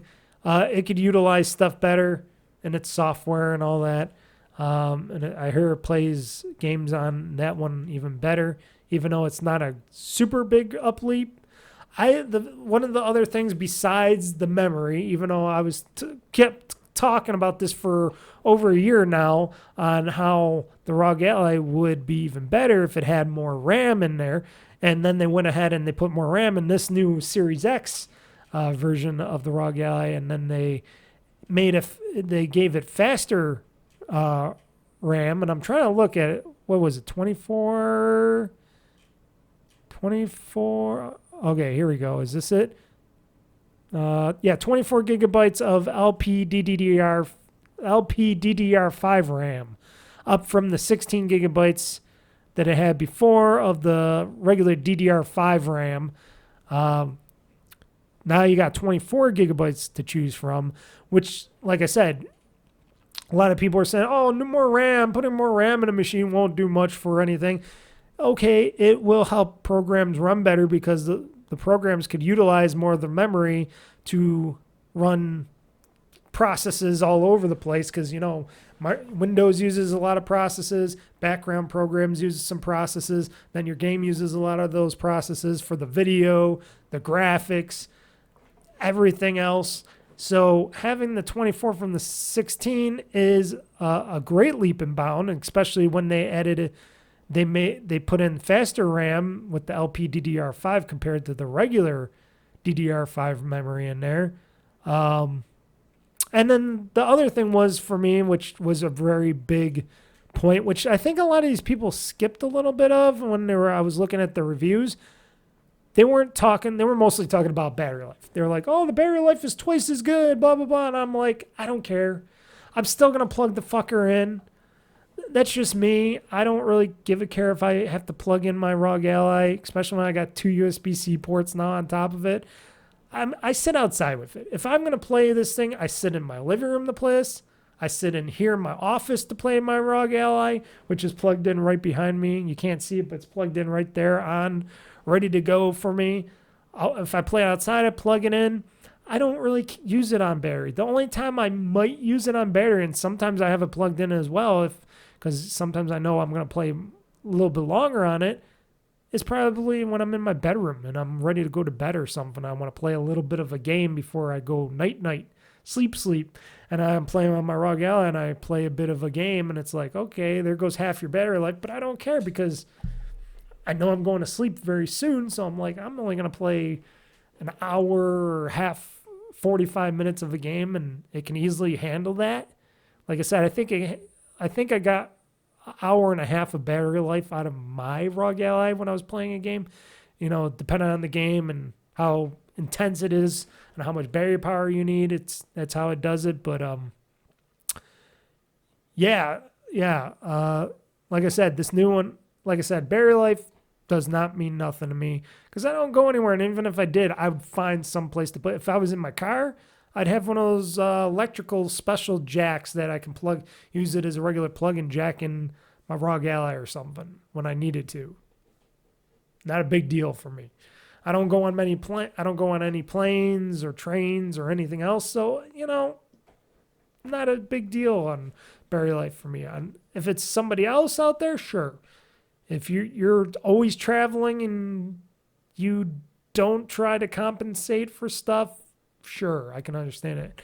Other improvements, like I said, that I thought were interesting, the system on the chip, the Z1 Extreme chip, they did a little extra something to that too, and it actually boosted the performance of it a little bit. It's still running on the same SoC, but they did some technical wizardry with the chip SoC on top of adding more RAM to it, and apparently it can crank out more frames and stuff better and cooler and a lot of other stuff, so better stability on games and how long everything runs and stuff, and the frame rates and stuff have been getting better on games and stuff, which is great because, like I said, I play my ROG Ally all the time, and I play a lot of some games were graphically intense, like Starfield was graphically intense. It played great on there. I played the Yakuza games on there. I played Hellblade on there and stuff. That all ran perfectly fine. Gears of War, all that stuff, and I never had any problems with any of the games. So this having better performance, even though it's on using the same chipset, but just changed up a little bit, that's great. That's really great for that. But the biggest thing that I thought was great, which they glossed over, everybody glossed over this, is the fact that you can upgrade it with a bigger M.2 drive in the back where you could pop in. I think they said they make, don't quote me on this, I think you can pop in one of those M.2 drives. How big is the M.2 drive? Is there an 8 terabyte M.2 drive? I think somebody said there was an 8 M.2 NVMe drive. Let's see. I am Google searching it now. Oh yeah, there is one, but they're expensive. Cerberant has one. CoShare has one cheaper. Crucial has them. Let's see here. How about Amazon? But you can pop in a lot larger M.2 drive because you're not using the small little mini baseball card sized M.2 drives in this anymore. They actually utilize the board more, so you can pop in a regular sized M.2 drive in these suckers. And I'm looking here, Team Group, Corsair has a nice one. That's only $937. So yeah, they do make 8 terabyte M.2 drives now, which is which is crazy because even regular SSDs aren't at 8 terabytes. I didn't know they made 8 terabyte drives. Wow, there's a lot of them. They're expensive. They're like $800, but shit. I might. Got the 4 terabytes still. Those aren't bad. Because I got a 2 terabyte, but I could pop in a 4 Western Digital Black. I'm just looking here. Let's see. What was the cheapest? Corsair is $979. Inland, I don't know them too much. Team Group I'd heard of. I heard they're pretty big. They got an 8 terabyte for $824. And then you got Sabrent, which I have Sabrent drives in mine. They're $1,000, but I'm sure that's going to go down for a 8 terabyte M.2 drive. They're expensive because M.2 drives, it's all solid state. That technology is still pretty expensive right now because, you know, chips and memory technology is still an expensive process, what they're doing. But still, if I wanted to drop like at least $800, I could get a nice 8 terabyte Team Group M.2 drive, PCI Express 4 drive with speeds up to 7,400 by 6,000 megabytes per second for read-write speeds. That ain't bad at all. You're not going to utilize all that anyways.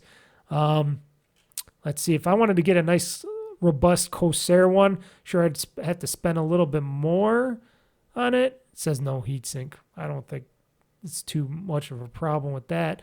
And I think it has a heatsink in the ROG Ally, but high 8 terabyte PCI Express NVMe M.2 drive, high density M.2 2280, which I think is definitely something you could put in the ROG Ally, is up to 7,000 megabytes per second. It says it goes up to. And speed, does that mean it's write or read speed? For read, oh, okay, and write speed is 6,500, so 500 megabytes less than the read speed. So it's pretty almost even on read and write speeds. Guaranteed up for 6,000 terabytes written, which that would take a long time. And you can get a 4 terabyte one for $429. So technically, you're spending like a little over $100 a terabyte for these drives, but shit. Eventually, these M.2 drives will go down in price dramatically for this 8 terabyte M.2 drive. And like I said, you can get one of these if you're willing to spend, like I said, another like $1,000 or so, or you could get a lesser one. You could get a 4 terabyte one for $429. Like I said, I originally got a 2 terabyte in mine, and that cost me what, $160 or so, give or take.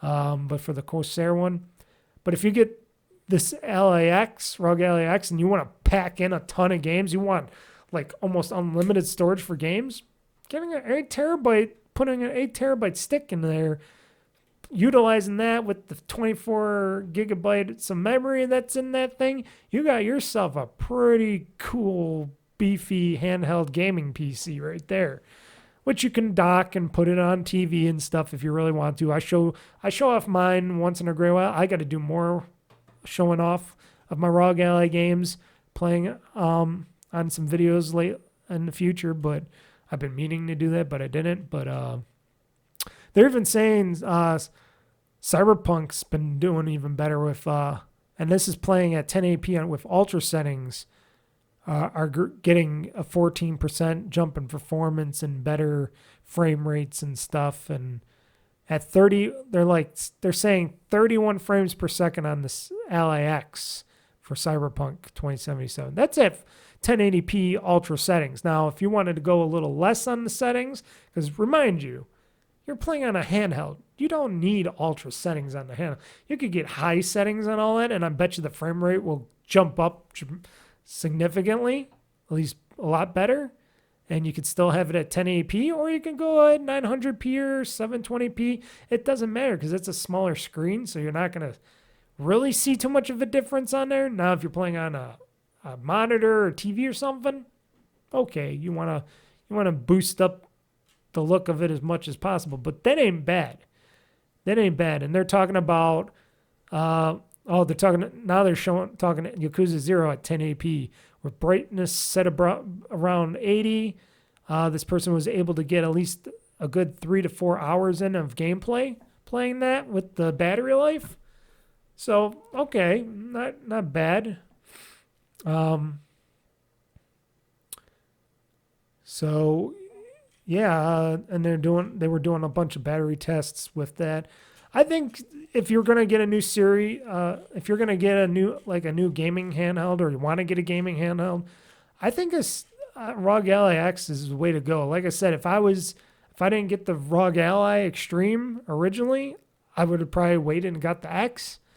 But mine's good enough for what I need right now, and then I'm gonna wait till the next generation jump for the next ROG Ally whenever they announce it, and then I'll probably get that down the road, which might be 1 to 2 years, give or take, maybe 1 year, because things are going quick. But that ain't bad. But still, maybe my future for my gaming. I'm just looking at this now. Even though this is like $1,000 for this 8 terabyte M.2 drive, if I pop that into my computer, because I got 2 M.2 slots in my computer, I can put that in there. I got to get a heatsink for it though, but do that. I can put a lot more games on my desktop computer. Not that I need to, but why not? You know, why not have extra storage in my computer for my gaming? Because right now my games run on a regular SSD on my computer, on a 2 terabyte. I think it's 2 terabytes on my desktop computer.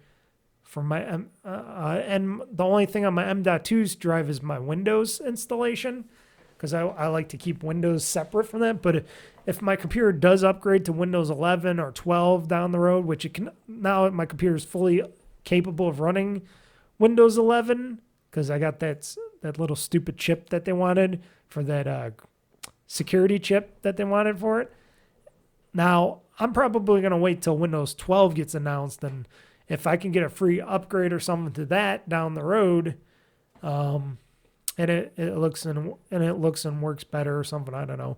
If it has a lot of improvements beyond Windows 11, because of course they're saying Windows 10 is not going to be it's not going to be, what do they say? It's not end of life, but it's getting closer to end of life.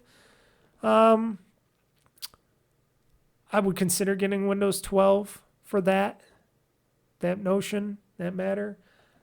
I just got to wait till see what Microsoft decides to do, especially if they're going to keep it free maybe, and they'll let me upgrade from Windows 10 to 12. I don't know.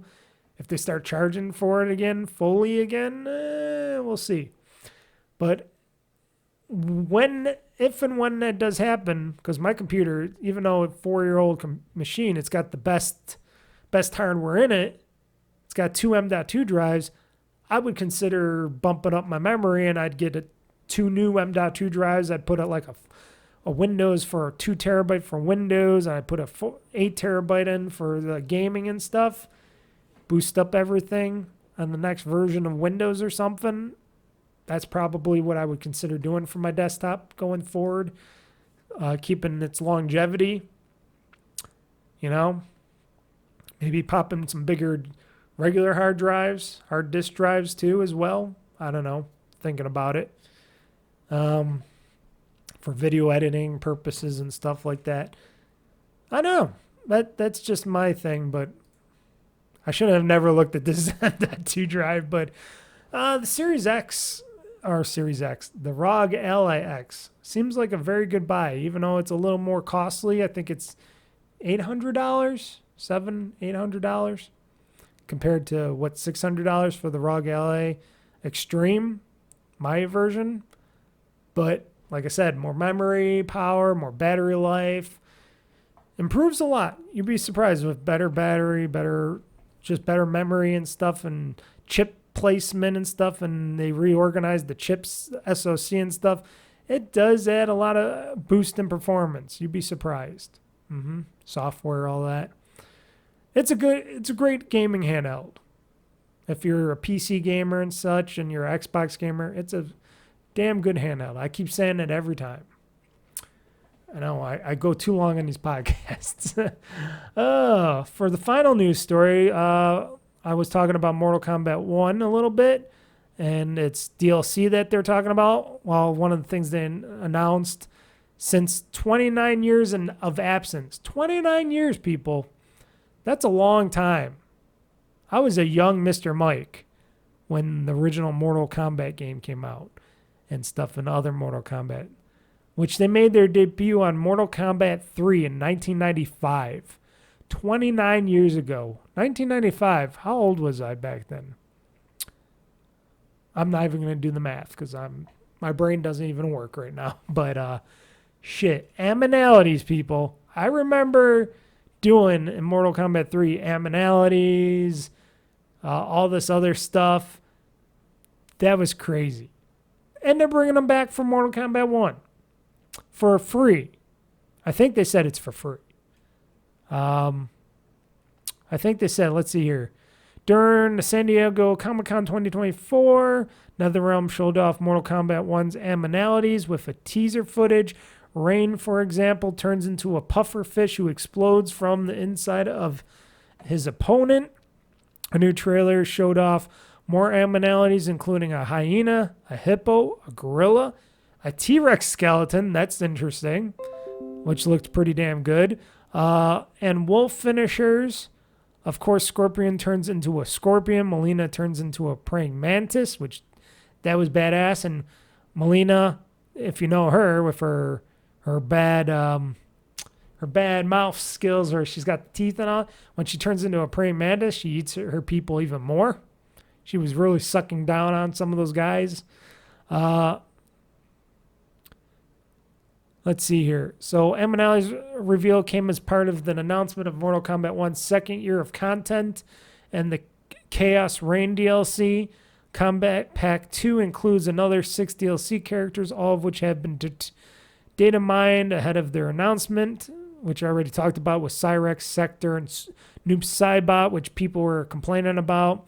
Then it was Ghostface, Conan the Barbarian, and T-1000, which all three of those I'll definitely buy if I could buy those separately. And Manali's can be performed by all playable fighters and will be available in conjunction with the Mortal Kombat 1 Chaos Reigns release on September 24th. I forgot if they said that will be a free thing to do, aminalities. I wonder if that's free to do, or do you have to pay for that extra? Or is it just these characters you got to pay extra? I hope aminalities is free. I would think so, but I don't know. It doesn't really say. It just says they will be performed and playable on all playable by all playable fighters and will be available in conjunction with Mortal Kombat 1 Chaos Reigns release on September 24th. Meanwhile, all owners of Mortal Kombat 1 will receive a free MK95 Scorpion character skin inspired by the original Mortal Kombat 1995 film, available right now.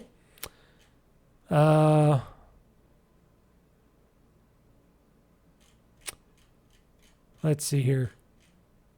I'm interested in the aminalities. It's been a while since Mortal Kombat, like they said, 29 years since aminalities have been out there. And babyality and all that stuff. I loved all those weird aminalities. Like friendship. Oh, friendship. Stuff like that. I love that kind of stuff, and I'm glad they brought at least the aminalities back. I don't know if they'll do babyality or friendships or anything else. But aminalities, badass fun.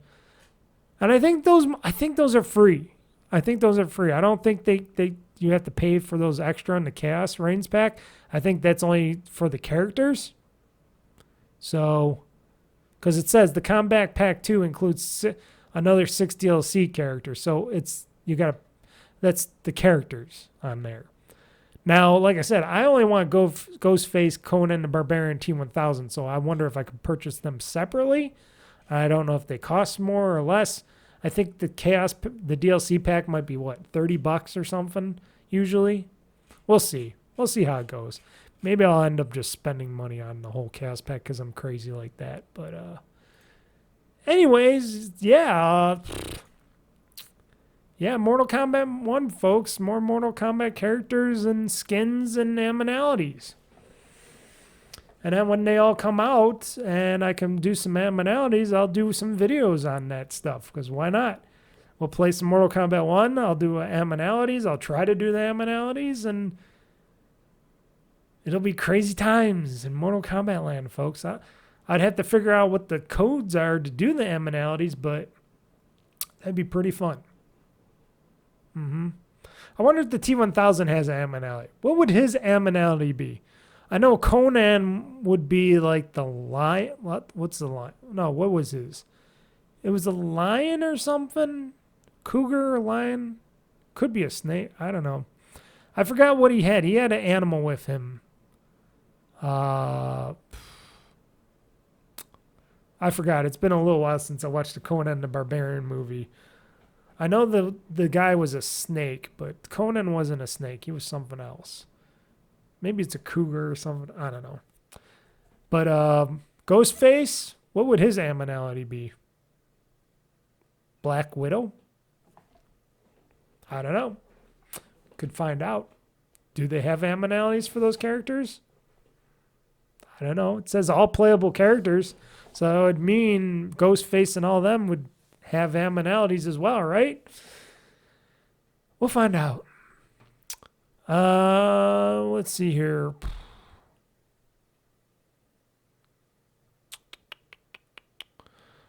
So, okay, before we go, I was going to talk about some stuff here on industry hypotheticals and talking about me getting some work done in my own home, much needed home makeovers.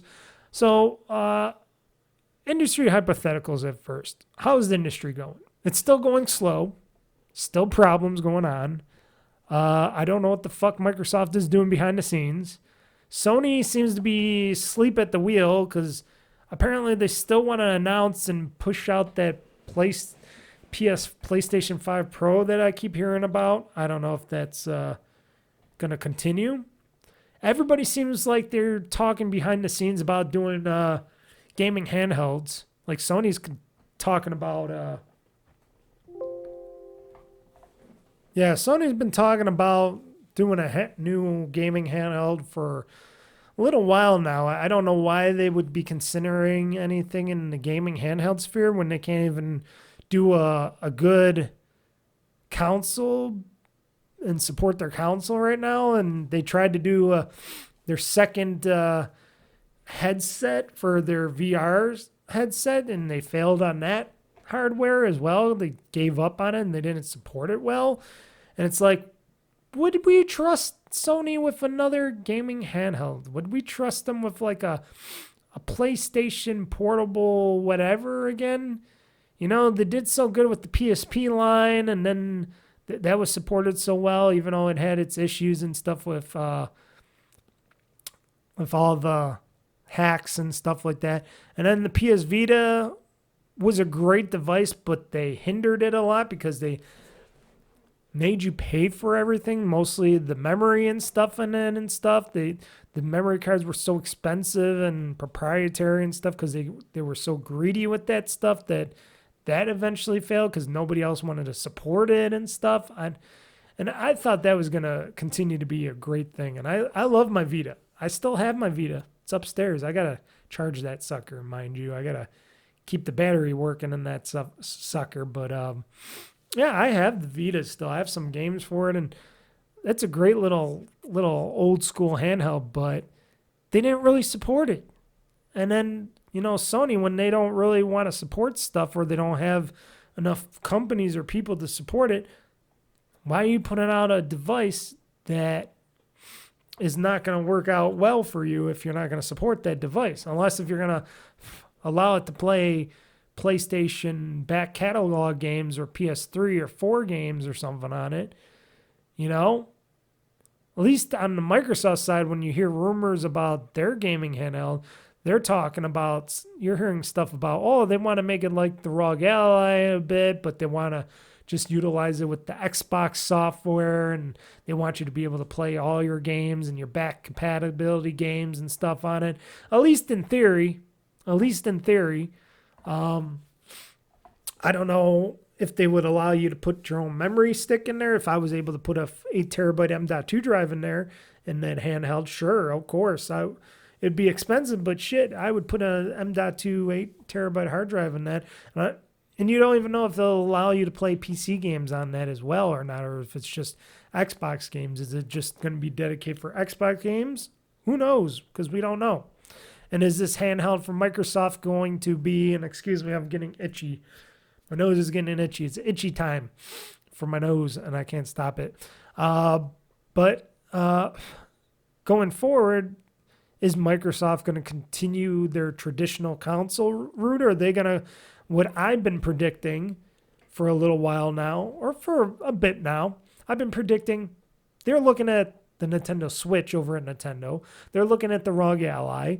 They're looking at power price comparisons, and they're like, we can do something that is a bit more powerful than the ROG Ally, and we can make it in the form factor of the Nintendo Switch, and maybe add some more power on the dock so people can play up into 4K land, because still, everybody's still shooting for that 4K stuff in their feet. You know, got to do 4K.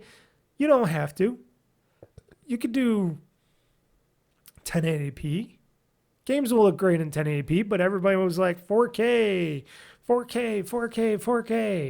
Okay, whatever. I can see more frames per second and stuff and better performance, but I don't think games need to be 4K already.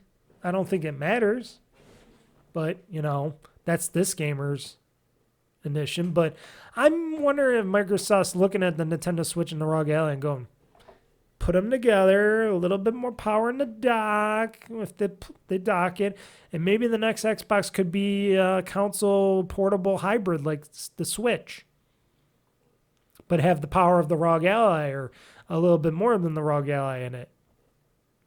Now, battery life would be an issue for them, but if they're running just a sleek OS, if they're not running Windows or anything on it, if that would mean it can't play PC Windows games, but if they're just running the Xbox base core software on there, and it's just a basic thing on that thing, and it's not running any other tasks or operations except for just games and digital games and stuff, it could work. It could make games run faster and longer, and battery life could be pretty good. You know, it could get at least 4 plus hours of battery life out of the Xbox handheld hybrid console if they do that. And then if it docks, then you could get your 4K or whatever out of it, because they'll have a little bit more boost to maybe another chipset to boost the graphics or something. I don't know. That's the way we thought about how the Switch was going to do it. But we know Nintendo. We know Nintendo too well that they're not going to do something that crazy and like that, because it would cost more and they don't want to do it. For Microsoft, that's not an issue, because they know people are going to be like, oh, this is going to be an expensive console. So they could very theoretically do something like that. Or, oh, the handheld itself is pretty powerful, but if you dock it, that dock has that extra graphics horsepower in the dock, and then it could advance the video and the gaming to the TV and whatever, and you can theoretically get 4K. I think that's what they would consider doing, even though that'd be expensive. But if they popped in like a 512 to a 1 terabyte drive in there, and then they said, hey, if you want to upgrade your drive, go right ahead. You can pop in a 8 terabyte M.2 drive in there you're at your own cost, but then it's, you know, you can buy it from wherever. That's you. That's not us. And it'll be quick enough for your games. You can have as much space in your ROG Ally or your Xbox portable console handheld hybrid console. I can't even say it. Console handheld hybrid machine any way you wanted. People would go, okay, sure, we're spending a ton more money, but they like that idea because there's people out there like me that would definitely do that. Like I just said, I would, if I had the ROG Ally X, I would definitely pop in an 8 terabyte M.2 drive and spend $1,000 on that. Of course I would, because I'm crazy. Because I spent over $1,000 on this ROG Ally because I bought the ROG Ally here, plus accessories and stuff. That's like $700+ with tax and all that there. And then I spent like another $300 to $400 on the M.2 drive and docking station and stuff like that. And it's like, shit, you can spend a lot of money on this stuff. And I love my handheld, and it's only got 2 terabytes in there, but shit, that's a lot of room for games. I got plenty of room for games on just that 2 terabytes. Imagine 8 terabytes in your handheld gaming device. And it's a pure Xbox experience. Plus, when you dock it, you can have it plugged into the wall with like I said, HDMI and a network cable. But if you want to play wirelessly with your gaming, it'll have great radios on it for gaming wirelessly, for playing Call of Duty and stuff in a handheld. You know, and it'll play your back-to-back games, because anything that's digital that's on your Xbox or 360 library or anything on Game Pass or going forward, that'd be great. Plus, the other factor that, you know, I take into effect of, I would totally buy this Xbox handheld gaming unit is if whatever games come out for the Xbox in the future, or if this is going to be the next generation of Xbox down the road and it's going to be super powerful and it's going to be a handheld hybrid device, I would be able to play those games, because a lot of games don't come to Game Pass PC to get for Game Pass games or to purchase on the Xbox or the PC side of the Xbox PC side. And sometimes that frustrates me, because sometimes I got to get my games for the Xbox and I can't play them on my ROG Ally unless if I want to get a Steam version of the game and stuff. And you're probably like, well, why don't you get the Steam version? Because you could put Steam games on your ROG Ally. And I'm like, yes, but it's because I'm crazy and I'm eccentric in my gaming taste and I want my achievements. And it's like, because you're an achievement whore, Mr. Mike, and you're crazy.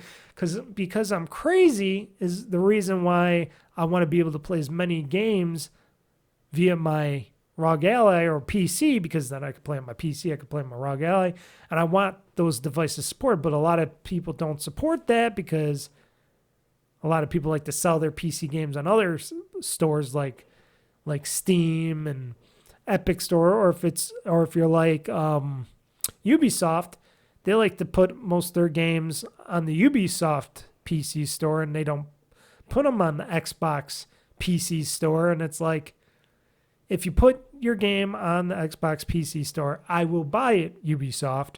I'm not going to buy it from your Ubisoft PC store.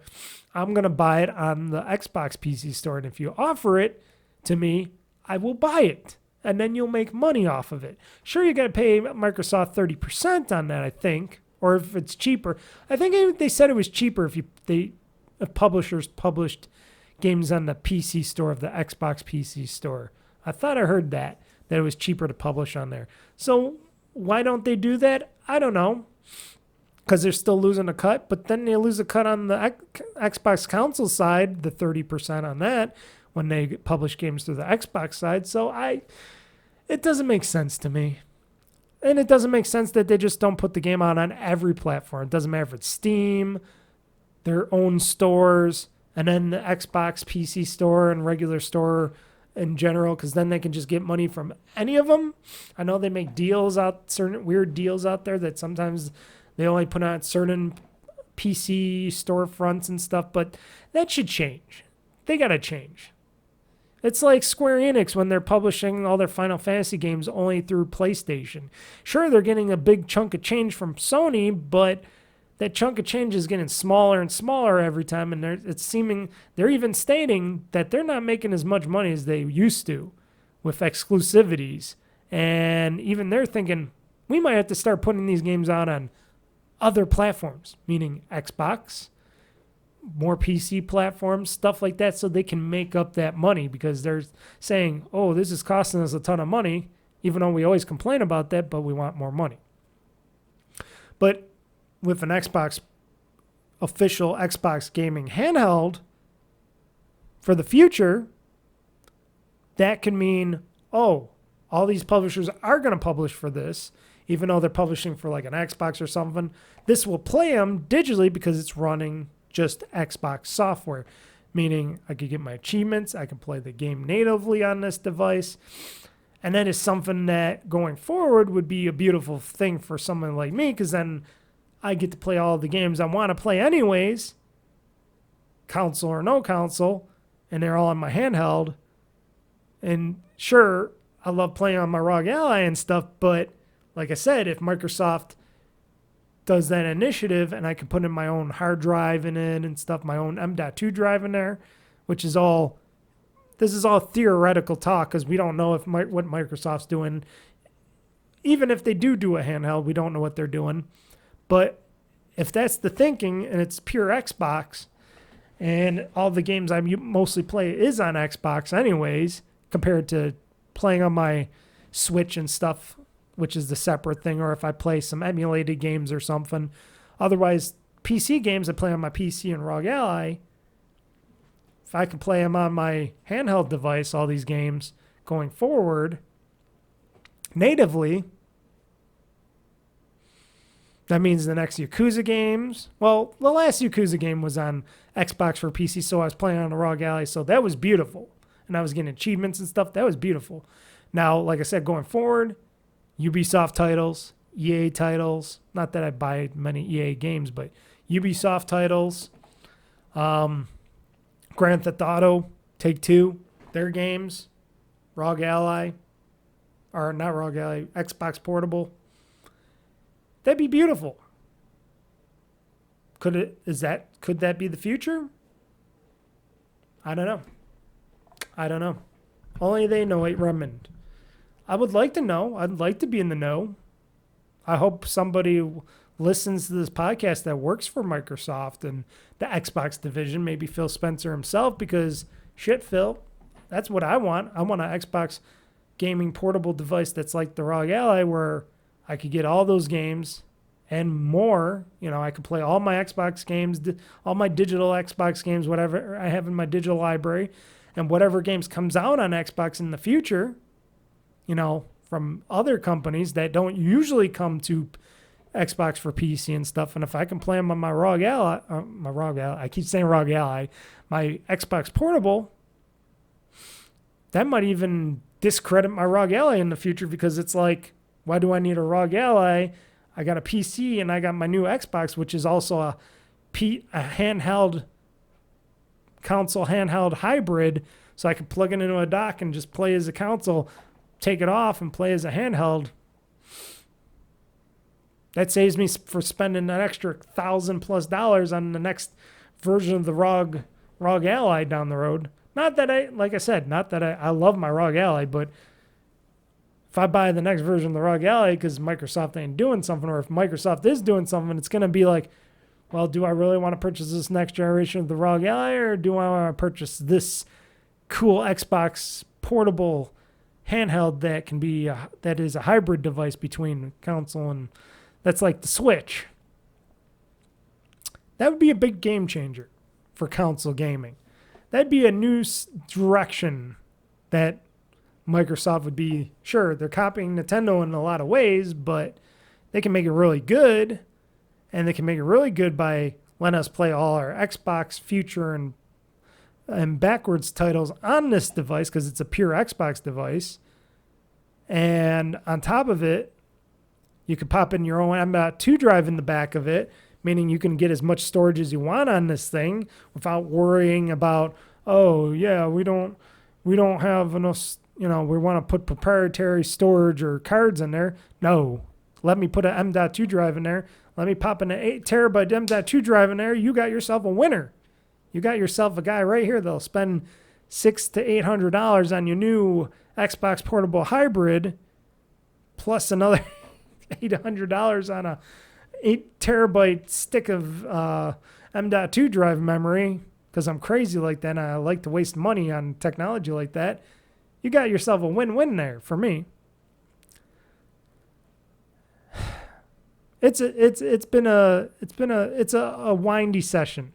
Everybody's saying, we're saying out there's going to be a dry season. Now I'm hearing that, there's all these games coming out, even though they said it was supposed to be a dry season and it's supposed to be a low season. I don't know. There's always games coming out. There's always things coming out. There's always stuff. I got plenty of games that are coming out. I've been working on my backlog a little bit, on my gaming backlog, because I got a lot of games I want to play on my backlog going forward. That's me. That's me. Other people, they can play whatever they want. They want all new games. They want their sports games. They want their NFLs.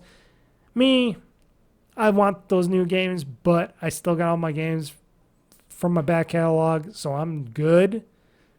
So there's always something to play. Either be Game Pass, something digital, something on Steam, something on Xbox Live. I know I don't say too much. Nintendo, tons of stuff. I got that Nintendo Championship Edition. I'm not playing it. I'm just keeping it in the box because I'm crazy like that. There are future games that I am going to get for the Switch that I'm interested in, like that Mario Party Jamboree. That's really up my craw right there. Like I said, Sony, I'm not existent in the future PlayStation consoles or titles or anything like that. Like I said, I stopped at the PlayStation 3 and the Vita and stuff like that. I'm good with that. Any PlayStation games I get usually on Steam anyways. Like I got Zero Horizon on there, or Horizon Zero Dawn on Steam from them. I got Spider-Man Remastered and Miles Morales. Eventually I'm going to get that Ratchet & Clank Crack in Time game. Waiting for that to go down a little bit in price. I'm skipping the God of War game because it's not like I used to play those God of War games. It's just another regular hack and slash for those God of War games. I know people are excited for Ragnarok coming on PC and stuff, but that's not for me with these new God of War games.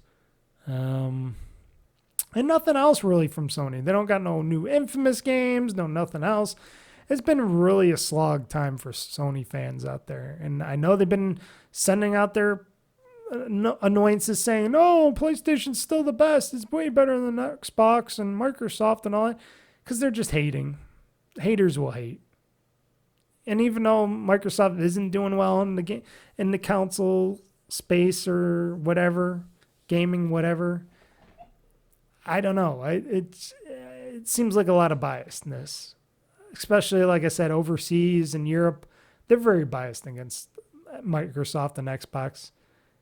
And Microsoft's not doing themselves any favors by fucking everything up with upping prices and Game Pass and doing stupid things behind the scenes, pissing off gamers and people. It's just, but every company starts doing this.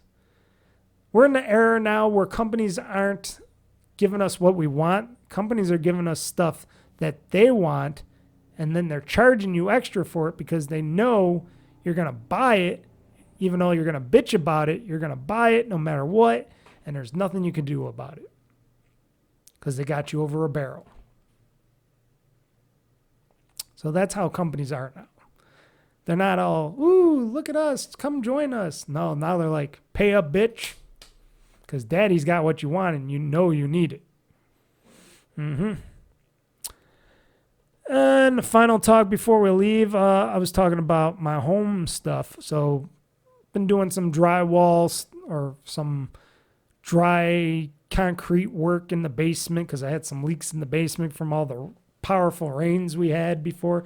And I guess we got some more rainstorms coming in the future. I don't know if that's going to be happening or not, but that's what it said. They say it's going to happen. So I had to fix up my concrete walls in the basement, you know, put some hydraulic cement in there and paint them with some dry lock. I'm going to do 2 coats of dry lock on the walls, and then I got a clear coat of a special clear coat that seals everything extra tight. So I'll make it a nice little thickish layer on top of the concrete work that'll protect that wall. And then next year I got to majig the piping from my gutters, because I think there's just too much water flow going from my one gutter, because I got the one long gutter in my front of my house, and a lot of the water in the front of the gutter of my house goes into the other part of the gutter on the other side where the other drop spout is, and that all goes down the pipe. And I think there's just too much water, too fast, too much water buildup, and it's just going where it's not supposed to be going because there's not enough tubing, not enough drainage. So I might split up the drainage, cancel out the middle tube piping that I got going on in the front of my house, and I'll just have it go out to the front of the house, out into the lawn, and let it water the lawn or whatnot and stuff like that. So that's my plan in the future for next year's little construction job.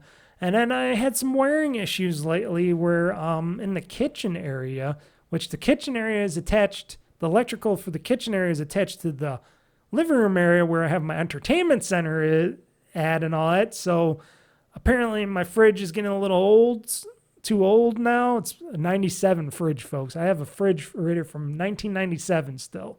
It works great. It's still a great fridge, and something that works that great still. Why get rid of it? But it is sucking up more power. It is running a little bit more, you know, because it's an old device. It's an old fridge. So apparently also my wiring's still old in the house. So I called the electrician. I got an estimate going on, and I'm waiting for the email still, because they're supposed to email me back with the price and all the time and the dates that they want to do my electrical work. But I'm going to get new electrical wiring throughout the part of the house where my kitchen area and my entertainment center area are going to have new wiring. They're going to have separate wiring. They're going to be grounded. So all that. So I don't have to worry about anything, because most of my house doesn't have grounded wires. Some of it does, but not all of it. So I want to get the strategic points where I use a lot of power and I need some grounding, like for my entertainment center and my kitchen area. Get some of that extra grounding going on, get some of the better wiring going on. The bathroom, I want to get some new wiring in there because that's not grounded. That doesn't have no GCIF breaker, anything on that plug, and it's by water and stuff. And like I said, old house, old wiring and stuff. So that's going to get redone. Going to get some extra stuff done in the basement for the wiring. And then what I wanted to get done that I was going to do myself, but I said, hey, I told the electrician, if he's gonna do all that, he might as well do this too.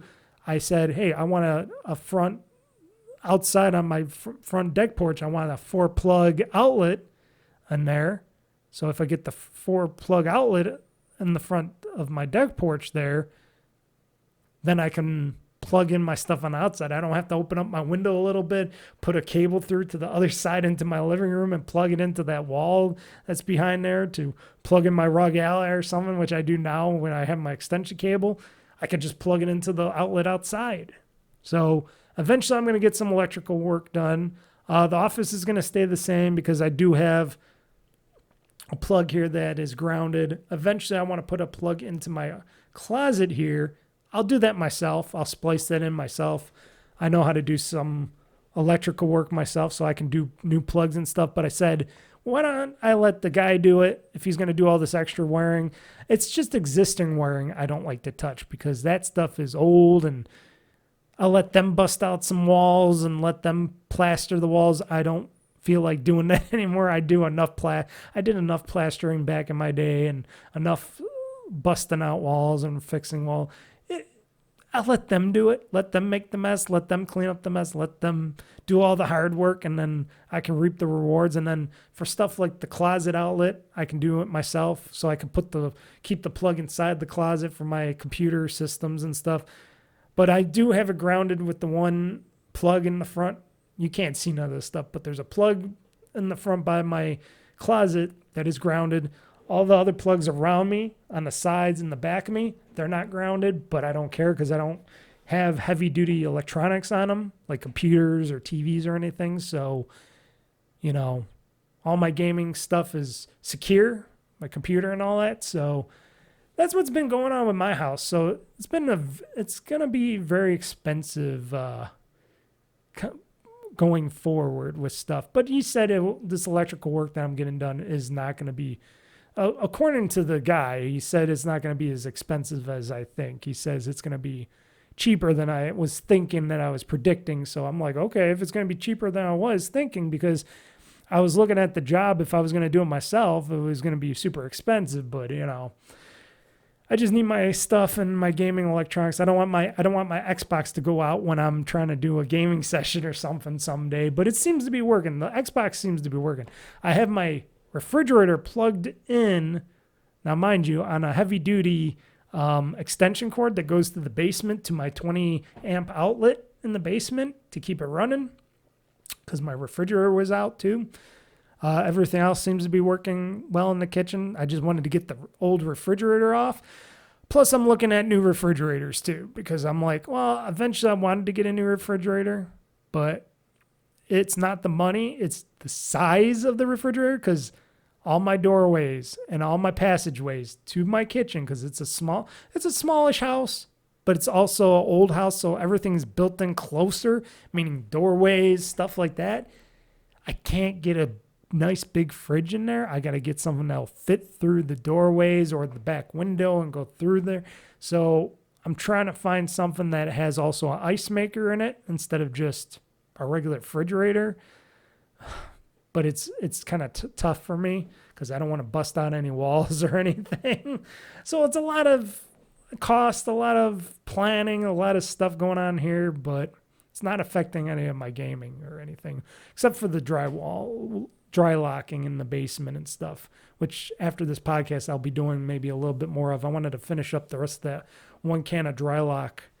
I'm part of it, just do another run through. But yeah, that's what's been going on with me at my house. Nothing too exciting, just a lot of construction-ish updates.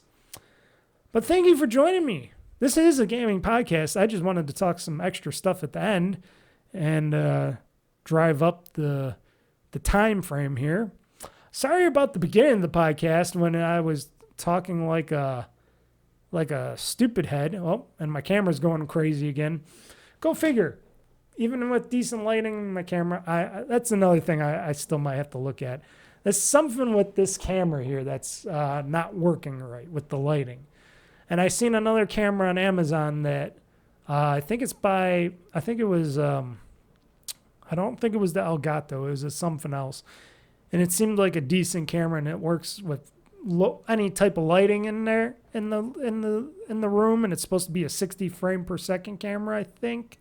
So I wouldn't be affected at all, but we'll find out. We'll find out what happens, cuz like I said, this camera's been working great for a while, but now it's like the lighting issues and all that other stuff. It's been really annoying. Really annoying, especially if I want to do gaming shows and stuff. Like on Friday, I was trying to get the lighting just right so my camera wasn't going blue, blue, because that's annoying when you see me going boop, boop, boop, boop, boop, like that. It shouldn't be like that. Camera should just work. Stop trying to adjust the lighting, camera. And I have all the auto focusing is off. All the light balancing and all that, that's all off. That should just be normal. It shouldn't be doing stuff like that, but I don't know. Anywho, thank you for joining me on this lovely podcast. I hope it was decent enough for you guys. Definitely subscribe to my YouTube channel at OldFreakyGamer on YouTube. So go to OldFreakyGamer on YouTube if you search that. Subscribe. It's free to do. I always got new videos every week, and once and every other week a podcast.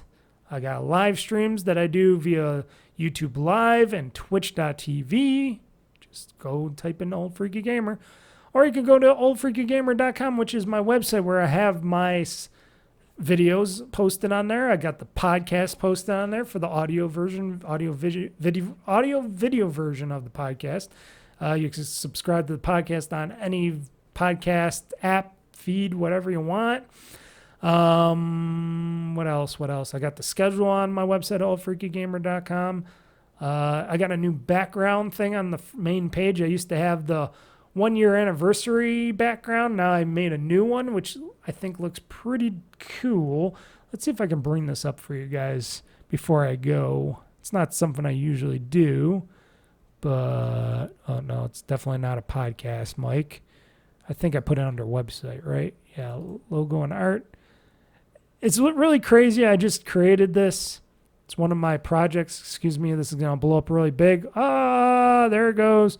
See, that's my background. Oh, I screwed everything else up now. Oh boy. Yeah, so this is on my website, this background. So it looks a lot different than what this does because it only takes up, the website only utilizes so much of this, but I made this I designed this today actually, this morning, because I was being very creative. I'm like, I need a new front page background. And I'm like, oh, why don't I put on all the game covers and stuff that I really like, and then games that I played, put on a few consoles I owned here on there, and I made a cool background with some colors to it. It's very busy. It's a very busy background, but if you put it behind like the website and stuff, it looks pretty damn awesome. It looks pretty awesome indeed. And I could bring it up on the website too, just to look here. And okay, thank you. Everything's been updated. Everything's been updated, but I can bring up my display, and before I go here, and you can see it. There it is. You can't really see because I have it shadowed, so I have the background. So this is my new background for the video shadowed, and it's pretty cool. It's got a nice look to it, I think. I got all the games and consoles floating in my gaming space there. I think that's pretty cool. You know, little stuff that I like to do to make more fun on my website and stuff. I like to work on the website a little bit. I like to add a little bit of this, and then there's some more stuff I want to add to the website down the road, like my gaming profile on Xbox and stuff like that. Add my gamer score back up on there and see if I can figure out how to better utilize that. I think I could just update it easier with this website than my old website. And then eventually down the road, I still have plans to do like a tip jar thing for my website where if you utilize my stuff, like I consider this all my gaming art, all my videos, podcasts, stuff like that. I do it all for free. It's not like I charge anything. I don't charge for any of my YouTube videos. I don't charge for any content on my website or podcasts. That's my older podcasts. I don't charge for any of this stuff. I pay to do this stuff. Like I pay for the website that I work on. I pay for the my podcast my podcast Podbeam hosting and stuff. I pay for all this back end stuff, but I don't charge for anything. As you can see, it's got some of the apps that you can listen to all this stuff on, but like I said, I don't charge for any of this. I pay for all of it, but I don't charge. I don't pay for my website. I pay for my website. I pay for it all. It's my hobby. But I'm thinking maybe I'll add a tip jar to this website eventually. So you guys, if you want to chip in some money and stuff, go ahead. Whatever dollar amount you might want to do. I am planning on doing that. It's still in early stages because I'm trying to... It takes me time to do some stuff. I'm more the creative type than I am let's put out and start charging this and that and do that type. I'm more of just the creative type, and plus then there's taxes and stuff I got to figure out because I'd be making money off this, and I'm not a non-profit. Well, like technically it can be a non-profit, but I'm not. But also, I'll talk more about the tip jar down the road. But whenever I do decide to put up a tip jar or something on my website, all that money is going to go right back into the website. It's not going to go to me. It's going to just go right back into the website, what I'm doing, right back into purchasing more games so I can review and talk about more games, play more games, gaming hardware, stuff like that. That's what I want to utilize that for. And I would think just doing a regular tip jar would be good. I was thinking of doing a Patreon and stuff like that, but I'm like, you know how many people are doing Patreons and stuff, and a lot of that stuff is just so overwhelming to me, and it's just like, do I really want to do any of that? I don't know. But you guys can let me know. You can email me at OldFreakyGamer@gmail.com to let me know. You can comment on this on the video part of this podcast, because I got a comment section for all the podcasts I do on YouTube, so you can comment on that. Let me know what you think about either tip jars, Patreons. I just don't want to charge for anything. I just want people to, if you want to, go ahead. Whatever. No obligation. If you want to tip in, tip in. If you don't, you don't. No big deal. I don't tip into a lot of stuff anymore, and it's, and I just do all this as a hobby, so it's not like it's a business, but let me know how you think. And thank you again, everybody, for listening to this podcast. Tell a friend, family member, and tell them to subscribe and listen and enjoy. So I'm Mr. Mike. This has been the GamezAttack podcast. And we are now out of here. So adios, everybody. And until next time, Mr. Mike saying, game on, game hard, world conquest. I'm pushing this gaming button. This show is now game over. I love the chase and the hunt, and I set the pace when I'm running. I always take what I want, and I always give it 100. Don't need a bank, no, I'm funded. Play the game like it's nothing. I'm always thankful for something. Don't take for granted, stay humble. Now wake up! It's time to look at the enemy. Look in the mirror if he is no friend to me. It's not working out, maybe it's the chemistry. It's time to break up so I can make a better me. Better believe in your mind, cause it's everything. You can mold, shape, find almost anything.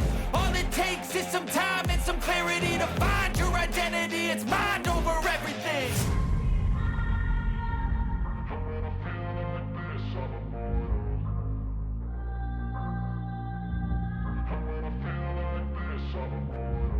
And when I feel like this, I'm immortal. When I feel like this, I'm immortal. When I feel like this, I'm immortal. When I feel like this, I'm immortal. Don't be scared. Stupid, don't be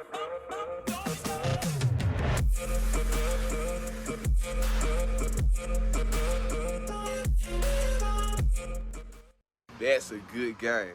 Enjoy your gaming. Dude, go fuck yourself.